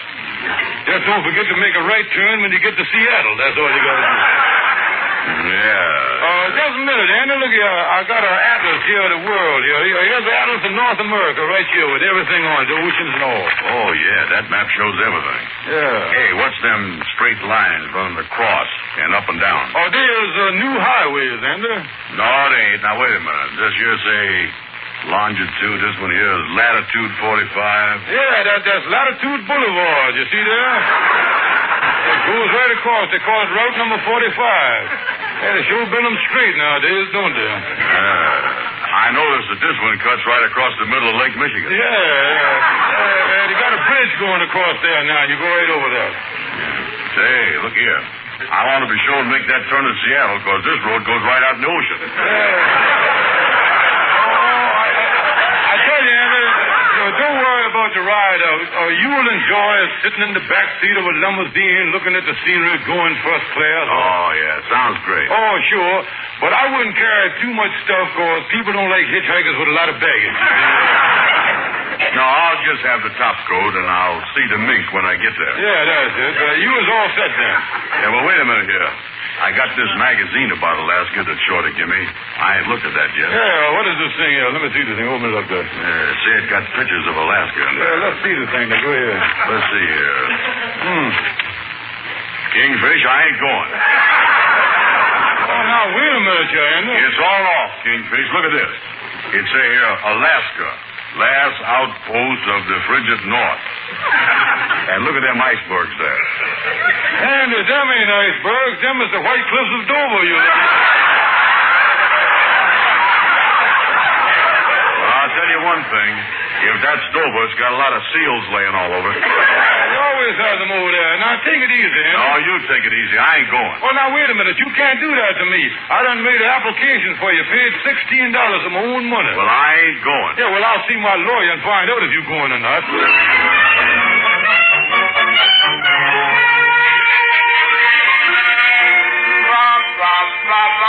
Hello, Gabby. Oh, come in, Kingfish. Tell me this. Do you know anything about Alaska? Alaska? Alaska's noted for its fine food. Every day for lunch, I have a delicacy direct from Alaska. Yes, it comes right from Alaska. Oh, what's that? Eskimo pie. Gabby, I was plenty mad with Andy, and what I want to know is after Andy's done agreed to go to Alaska, shake hands with him, make the deal to split $40,000 with me, and then back down, can I force Andy to go to Alaska? What a question, what a question. A child would know the answer to that, a mere child. Yeah, well, what is the answer? How should I know? I ain't no child. Look here, Gabby, I'm going to get some action. Can you make an application for a warrant for Andy? Yes, indeed. Let me get my hat and coat. I'll go over and have a legal paper typed up. I'll have it typed right up for you. Where you got it? Over at the pawn shop. Has he got a public stenographer over there? No, they got my typewriter. Gabby, how can I make Andy go to Alaska? He thinks it's cold, shit, and barren up there. Oh, I got an idea, Kingfish. Put some critter, and get him to make up some of these fake travel folders. A fake travel folder. Make everything very attractive. Make it look like California and Florida. Say, I know just a printer that will print them for me. That will make go to Alaska and Homestead. Now, hold on there, Kingfish. There's just one thing that bothers me about this thing. It really bothers me. Ain't you ashamed of yourself sending your best man up that cold country where he's going to suffer for 3 years, and then when he gets back, you're going to take halfway his money? Yeah, well, that'll keep the boy out of trouble. After all, with $40,000 in his pocket, Andy would be tossing his money away on flashy clothes, shiny automobiles, wine, women, and songs. How would that be? Lovely.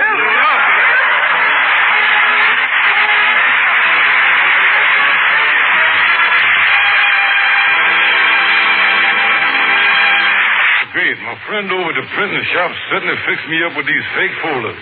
He got Alaska like California.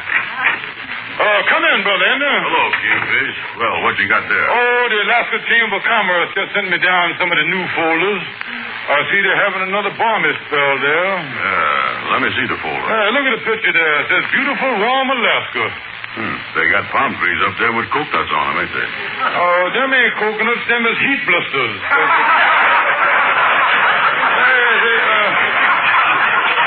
Look at this picture here of the bathing beauty sitting around the swimming pool there. When was this picture took? In the dead of winter, Andy. Well, don't them gals get cold with just bathing suits on? Oh, no, they use the heavy makeup. I think it's Max Factor's iceberg pancake number 10. No fooling. Is there stores up there to buy that kind of stuff? Oh, sure. Ain't you ever heard of Saks, Alaska? And then if you dig down under the glaciers, there's Macy's Arctic Basement. Oh, they got the stores there. Yeah. Well, what else did the folder say there? Look here. It says, come to Alaska, land of enchantment, beautiful climate, high wages, beautiful homes, rent cheap, free utilities, and jobs plentiful. Yeah, well, you know, this folder on Alaska is sure convincing. But I don't know if I can afford to live up there. Things might be expensive. Oh, Alaska's one of the cheapest places in the world to live, Andy. You see, they don't use money up there like we use down here. They don't? No. What they use in place of money? Fish. Fish? Yeah. Well, don't that make your pocketbook kind of smelly?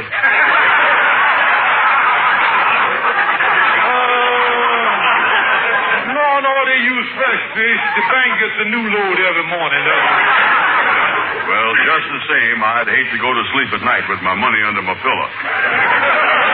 Well, all the big Eskimo millionaires do it. One millionaire, though, had a tough break last spring. What was that? His bank account went up the river to spawn. Yeah,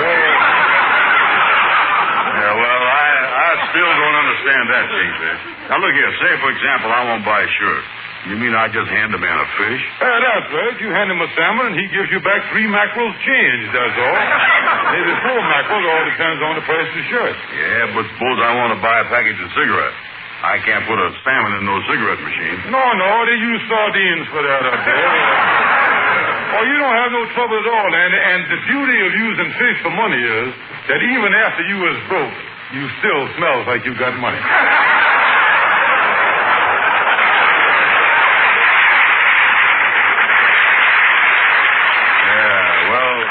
Kingfish, this is a wonderful folder here.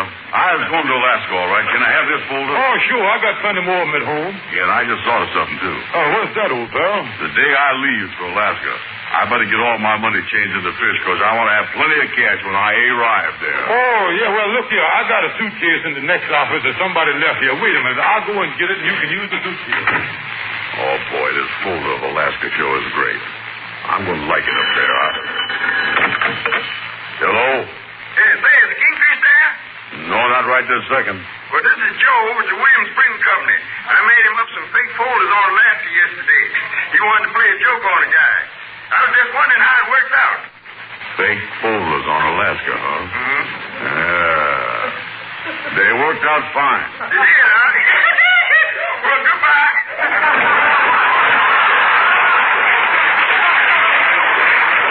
That dirty, double-crossing dog. Well, here's the suitcase, Brother Anna, and I'll bring you another one of them folders when I get home. Listen, Kingfish, I'm going to get out of here before I bust you in the nose. I done found out that you had them Alaska folders printed up yourself. Well, now, wait a minute, Andy. Trying to get me to go up to Alaska, showing me bathing girls and palm trees, a lot of stuff about easy jobs. Oh, well, Brother Andy. Oh, no, you wouldn't go up there yourself in that shivering cold place for 3 years, but you let me go. Yeah, well, I'm sorry, Andy, but you... Well, I ain't going. You ain't nothing but a low-down, chiseling bum. Well, now, wait a minute, Andy. You can't do this to me. I done spent $16 with the government when I filed your application. I want my money back. Okay. The next time I see you, I'll give you a couple of mackerel.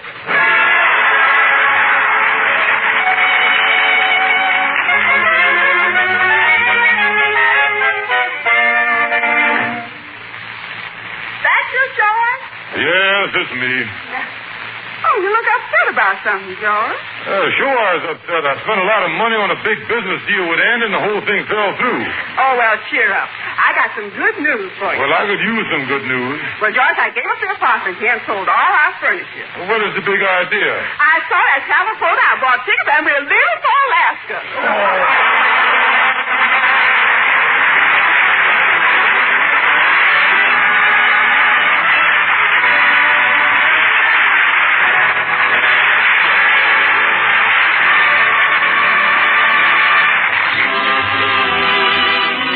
Amos and Andy has come to you through the facilities of the United States Armed Forces Radio Service.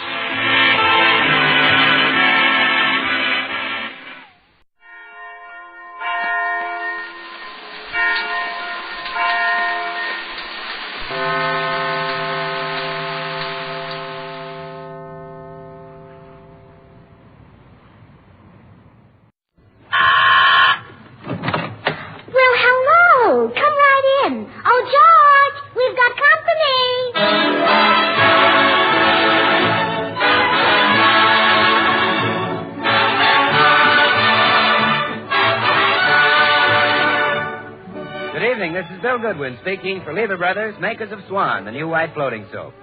Well, it's Tuesday night again, time for another pleasant visit with George Burns and Gracie Allen, their guests, Madeline Carroll, Jimmy Cash, and Paul Whiteman and his music.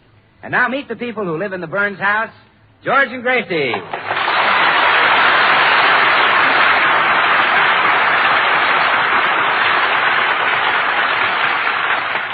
Well, George and Gracie have just arrived in New York City with their little duck, Herman. And here they are about to enter the lobby of one of Manhattan's large hotels. Hey, wait a minute, Gracie. You better hide Herman. They'll never allow a duck in a hotel like this. Oh, yes. Herman, you jump into Mama's hat box. There. Now, is Mama's precious itsy-bitsy ducky comfy wumpy? Put the lid on. Put the lid on. Let's go and register. Oh, clerk. Yes? Wood, I believe. That's right. Well, I'll see what I have anyway. Well, that's very sweet of you. Now, let's have no sarcasm, my man, or out you go. This hotel is jammed to the doors. We don't need you. Yeah, well, he's right, George. You know, I've heard that they're so crowded here that Tommy Manville is in the same room with his wife. Well, that's pretty crowded. Boy, take this luggage up to 3311. Oh, give me that hat box. What's made that noise? George, you better take some bicarbonate. Oh, yeah. Madam, what is in that hat box? My hat, of course. What did you think it was, a duck? I've seen a lot of hats, but that's the first one I've ever heard. Oh, well, this is one of the new Hollywood hats. They're wearing them very loud this year. Gracie, come on. No, in a minute, dear. Clerk, will you please send our breakfast up right away? We're starved. Yes, madam. We'd like 2 glasses of orange juice, 2 cups of coffee, some toast, and a half a dozen worms. A half a dozen worms? Why? Is that too many? Are they rationing the men now? Gracie, come on. Oh, look, here comes Tootsie Bagwell. Hello, Tootsie. Hello, Gracie. Hello, George. Oh, hello, Tootsie. It's wonderful, wonderful New York. This marvelous city. Oh, you like it, Tootsie? Oh, do I? Didn't you always say that only 1 man in a million would ever go for me? That's right. And aren't there 4 million men in New York? That's right. Well, that's 4 men. Tootsie, are you going to stop at this hotel? Yes, they wouldn't take me at the YMCA. Come hello, people. hello, Bill. Clerk. Yes? I'm Bill Goodwin. I wrote in for a reservation. Oh, yes, Mr. Goodwin. And referring to your letter, we realize there's a meat shortage, but we definitely cannot allow you to keep birds in the bathroom. Well, now, wait. Who wants to keep birds in the bathroom? Well, you do, according to your letter. It says here, I cannot consider staying at your hotel unless there is swan in the bathroom. Oh, well, you see, that's Swan, the new white floating soap that's purer than finest Castiles, the regular suds and whiz. Oh, I see. Well, Mr. Goodwin, we're rather crowded, so if you're going to be with us a while, I'd suggest you reserve a table in our dining room. Oh, no, thank you. I want every meal sent up to my room. Every meal? Oh, yes. You see, the minute I finish eating, I like to jump right up and wash the dishes with Swan. Swan is great for washing dishes, you know, because it suds faster than other white floating soaps. And Swan is purer than finest Castiles. It's mild and kind to your hands. Helps keep them soft and lovely. So Swan should be used for every soap and water job around the house. Well, I must say, you're a rather unusual guest, Mr. Mr. Goodwin. Oh, boy, show Mr. Goodwin to his room. Yes, sir. Right this way, sir. Well, you just take my bags up, son, and you'll probably need another boy to help you. Here, this is for your trouble. Split it with the other boy. Split it? Sure, break it in two and give him half. Swan breaks in two with an easy twist of the rest, you know. So you can use half in the kitchen for dishes and cleaning and half in the bathroom for your hands and face. Well, I really can't take all this, Mr. Goodwin. No? No, you get 3 bubbles change. Well, this will go on for days. Come on, Gracie, let's go up to our rooms.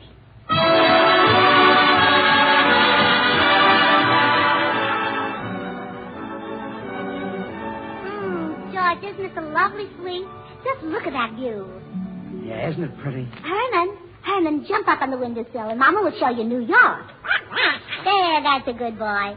Now, see that great big building over there? Well, that's the Empire State Building. It was built by a governor of New York named Al Smith, an old Dutchman who had a wooden leg. Gracie, Peter Stuyvesant had a wooden leg. Oh, him too, huh? Yeah, he kept it in his brown derby. Oh. It was cold. Well, now New York stops right at that river, Herman. Yes, really. And beyond the river is the Bronx, a very wild place where the Indians live. Gracie, there are no Indians in the Bronx. Okay. The Bronx is full of Indians, and they wear feathers. Turkey feathers. Some wear chicken feathers. But most of them wear duck feathers. Yes, and they sneak up behind little ducks and pull the feathers out of their tails. Oh, now, George, that was me. Yeah, I feel awful there. Come in. Mr. Burns? That's right, boy. I have an epistle for you. Epistle? Yes, that means a letter. Well, thanks. Gracie, here's a letter for you. Yes, boy? Oh, I suppose you're waiting for a tip. Quite. The $1 is the usual amount. Well, here's a dime. You've just had an unusual experience. Oh, dear. Sometimes I wish I'd never left Dartmouth. Oh, George, this is a note from Madeline Carroll. She has a room right next to us, and she's coming in to say hello. Oh, good. Oh, Madeline Carroll is awfully pretty, isn't she, George? Uh-huh, yes. Prettier than I am. Huh? Oh, no. You're much prettier than she is. Oh, no, I'm not. Huh? Oh, yes, you are. No, I'm not. Oh, yes, you are. I know, but I'm too modest to blow my own horn.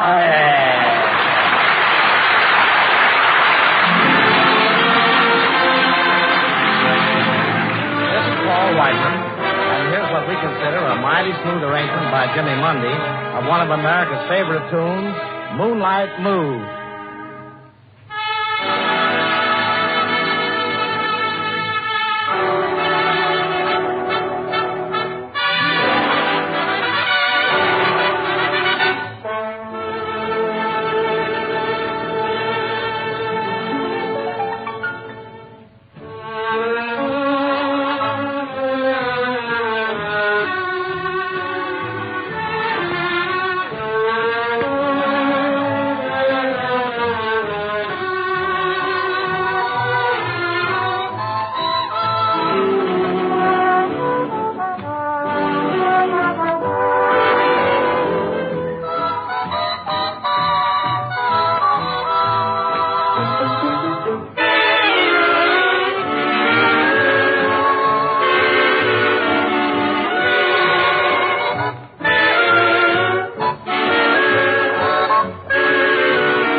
Madeline Carroll, George. Come in.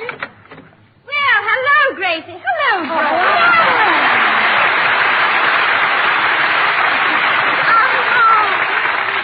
Madeline, I'm so glad to see you. Gracie, you look absolutely wonderful. And George, how are you? Fine, thanks. I can only stay a second, but I'm dying to hear all about Hollywood, Gracie. Does, what's her name still wear those false, eyelashes? Yes. Did, who's it ever get married? Yeah. She married a fellow from Sacramento. No. Made him a millionaire in 6 months. Really? Yeah. Of course, he was a multimillionaire when she married him. Honestly, Gracie, why doesn't she retire from pictures?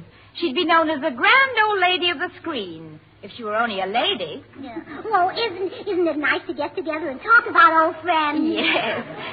But, I have to be getting back to my room. I'm trying to learn a very difficult script for my next picture. Goodbye. I'll see you later. Oh, all right. Goodbye, Madeline. Gracie, who are you and Madeline talking about? Oh, you know, George. The girl who lived in the... she always ate at... whenever we went to... She was always there with... Remember now? Oh, yes. She was married to, with the big fat, a lovely couple. Yes. Come in. I beg your pardon. Is this the room from which the request for a piano emanated? Oh, no. You got the wrong room. Oh, no, they haven't there. Bring the piano right in, boys. Very well. Have you a firm grasp, Mr. Ridgway? I have indeed, Mr. Fielding. Then steady as she goes, Mr. Ridgway. Excellent, Mr. Ridgway, excellent. Oh, I fancy any piano mover could have done it, Mr. Fielding. Your modesty becomes you, Mr. Ridgway. Oh, come, Mr. Fielding. No, Mr. Ridgway. You positively had me blushing, Mr. Fielding. But I... Quiet, down. Gracie, I know why you had that piano brought in here. Stop it. I told you could not play the piano at Paul Whiteman's concert in Carnegie Hall. You did not. You said I couldn't play until I was as good as Rachmaninoff. Well? Well, I'll practice a couple of days. I can't stand this. I'm getting out of here. Oh, poor George. He just has no ear for music. Could cry when I think of all the beauty that he misses. Like that, for instance. Oh, it's you making that awful... I didn't know you were taking piano lessons, Gracie. Oh, I'm not taking lessons, Madeline. I'm just rehearsing for my appearance in Carnegie Hall. Huh? Well, what? Paul Whiteman is going to give a concert there on the 16th, and I'm going to be his guest soloist. Will George, by any chance, do a striptease on the same program? Oh, no. It's just an artistic evening. Pardon me, Madeline. Come in. Hello, Gracie. I can't... Oh, gee, isn't that Madeline Carroll? Madeline, this is my girlfriend, Tootsie Sagwell. How do you do? Oh, Miss Carroll, I've been dying to meet you for ages.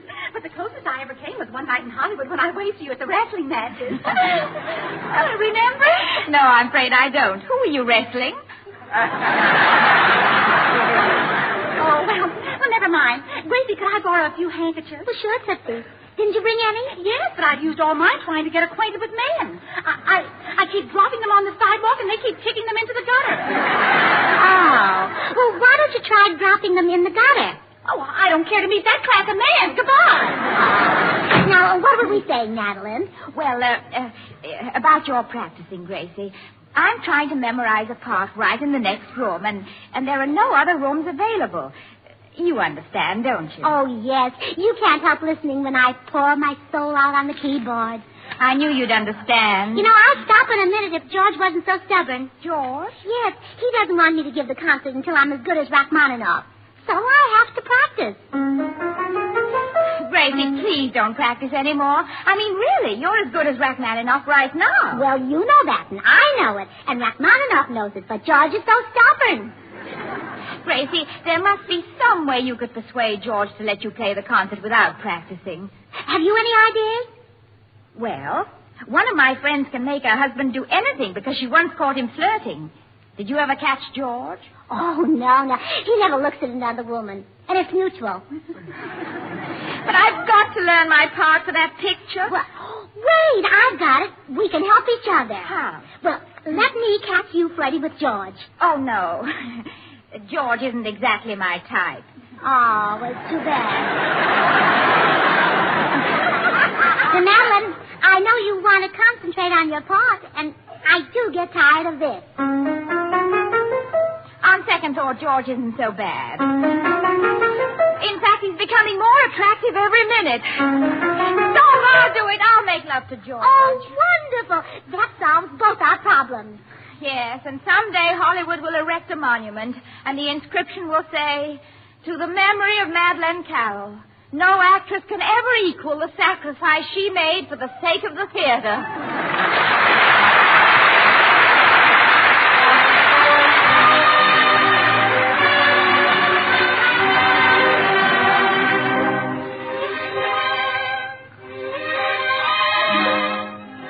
And now here's Jimmy Cash, and his song is "You'd Be So Nice to Come Home To." You'd be so nice to come home to. You'd be so nice by the fire, while the breeze on high sang a lullaby. You'd be all that I could desire.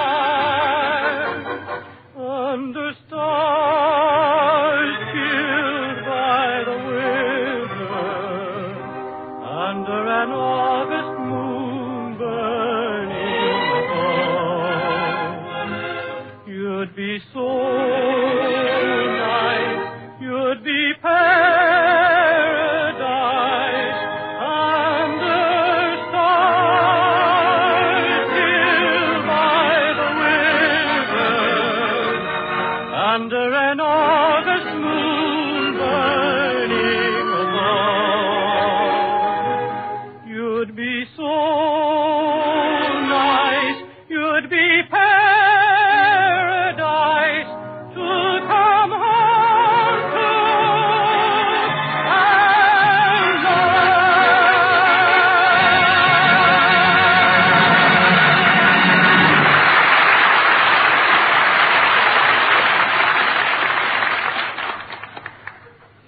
Gracie, I've been thinking this over, and honestly, I don't believe I can go through with it. Why not, Madeline? What's wrong? Well, the idea of making love to George is a little too much for me. I've got cold feet. Oh, well, he'll never notice that. Just keep your shoes on. I mean, I'm nervous. Couldn't we call it off? Well, we could, but if we do, I'll have to keep practicing for the concert, and you'll never be able to study your part for that picture. Yes, there's that, and I simply must have peace and quiet if I'm ever to learn my lines. All right, Gracie, I'll do it. Oh, good. But, Madeline, before we go on, I want to ask you, well, it's rather a personal question. Well, what is it? Well, do you know how to make love? My dear girl. Well, you see, you said you were nervous, and I suppose that means you haven't had any experience. And, well, maybe we better have a talk. Are you suggesting that before I play this scene with your husband, I should be told about the birds and the bees? Oh, no. I don't want you to chirp at him or buzz for him. I just want you to be convincing. Can you make your voice low and quivery? Don't worry about my voice. I guarantee to make every syllable sound like it was wearing a sweater. Oh, good. We've just got to put this over. Now, when George comes in, you'll be reclining on the divan. Would you like a rose to hold in your teeth? No, I believe not. It might confuse George. He wouldn't know whether I was luring him or eating a salad. Oh, there's George. Now, lean back, Madeline. Close your eyes. Yeah, that's right. Quick, Gracie, run and hide. Yeah, all right. Come in. Oh, my beloved, at last you are here. Huh? What? My goodness, you're not the man I thought you were. Oh, well, give me time, gorgeous. I just got here. Please, you must go. Go? Oh, gee, we just met. Ah, Maddie, you're beautiful. Your skin is like peaches and cream. Your lips are like cherries. Your hair... And you better stop with just peaches and cherries. You've already used up 48 points.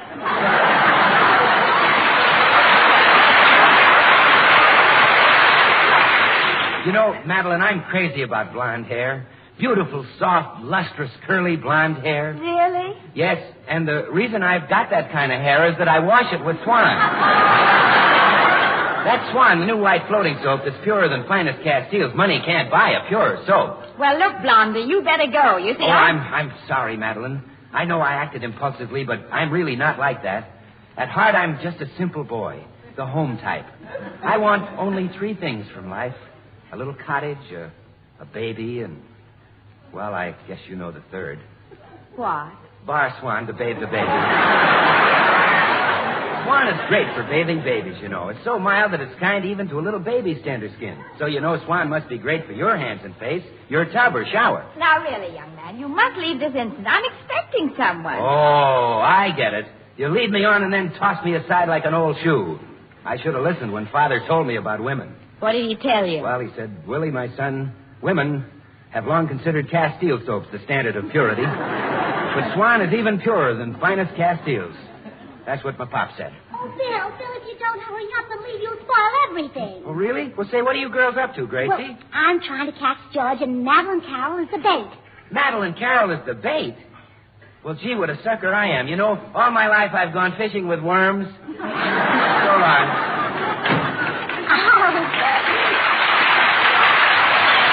Madeline, isn't he cute?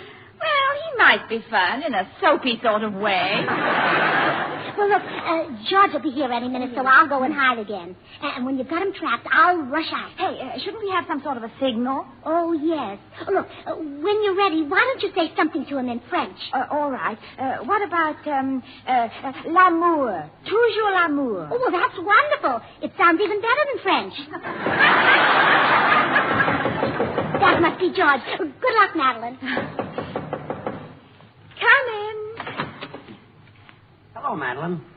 Oh, my beloved. At last you are here. Who? Me? Yes, George, darling. George, my dearest. Didn't you know? Why, who? Me? It's useless to pretend any longer, George. I've tried to hide it, but I can't. You can't? No, darling. Hasn't it ever occurred to you that you're tremendously attractive? Why, who? Me? I must have you, George. I must have you, do you hear? Or I shall go mad. Mad, George, mad. Mad? Mad. But, Madeline, I'm a married man. Yes, I know you're worried about leaving your wife, but you needn't, George. Don't forget, I make a very nice living, too.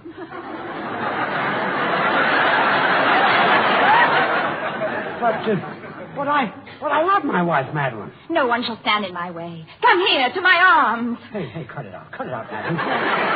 Let's go, don't do that. L'amour, toujours l'amour. Huh? L'amour, toujours l'amour. You just said that. I know, but it doesn't seem to be getting results. L'amour, toujours l'amour. Aha! Well, now, Gracie, You wolf, you cad, you two-timer. Sorry I was late, Madeline. I had to run in my stocking. Oh, that's quite all right. Oh, you beast, George Burns. Just think that you would... Wait a minute. So you framed me, huh? Oh, I don't know what you're talking about. I just happened to walk in here and find you in the arms of a woman I'm absolutely certain is not your wife. Uh-huh. Gracie, it won't work. You're not going to play the piano in Carnegie Hall March 16th. And that's final. Well, Gracie, I guess our scheme was a failure. And I'm sorry I made love to your husband. Oh, well, that's all right, Madeline. And, Gracie, you know that stuff you wanted to tell me about the birds and the bees? Uh-huh. You better tell it to George. Goodbye.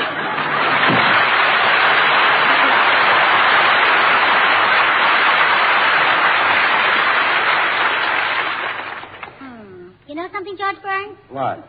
Oh, I didn't like that look in your eye while Madeline was hugging you. Oh, go on. The only look I had was surprise. In one eye. The other eye looked very happy. You mean it was smiling? I don't know. It seems to me that Madeline Carroll is a very dangerous woman to have in the next room to you. I'll fix that. Still there. Restless. I'll get her.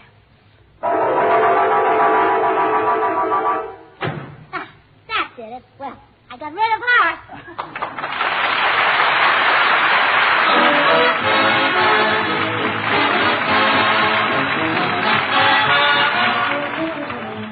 George and Gracie will be right back, so I'm just going to take a second to say that I'll bet you've got at least 3 or 4 different kinds of soap in your house. Laundry bar soap, packaged soap, toilet soap. But look, you don't need any of them with Swan in the house. That's why Swan saves you money. In the kitchen for dishes and cleaning, Swan does the work of easily wasted packaged soaps.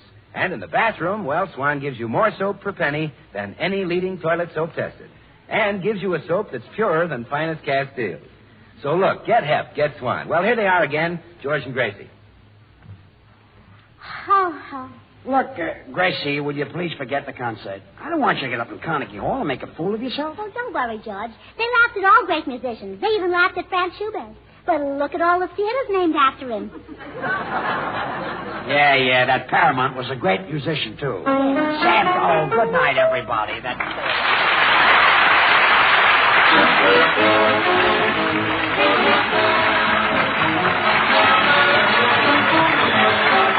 The makers of Swan, the new white floating soap, join George and Gracie in inviting you to tune in to your CBS station again next week, same time. Their guests at that time will be Jose Iturbe and Deems Taylor. Remember, George Burns and Gracie Allen, CBS next Tuesday night. And don't forget to listen to Swan's other show, Tommy Riggs and Betty Lou, over another network. And now till next week, this is Bill Goodwin saying, well, I, Swan, how about you? Good night.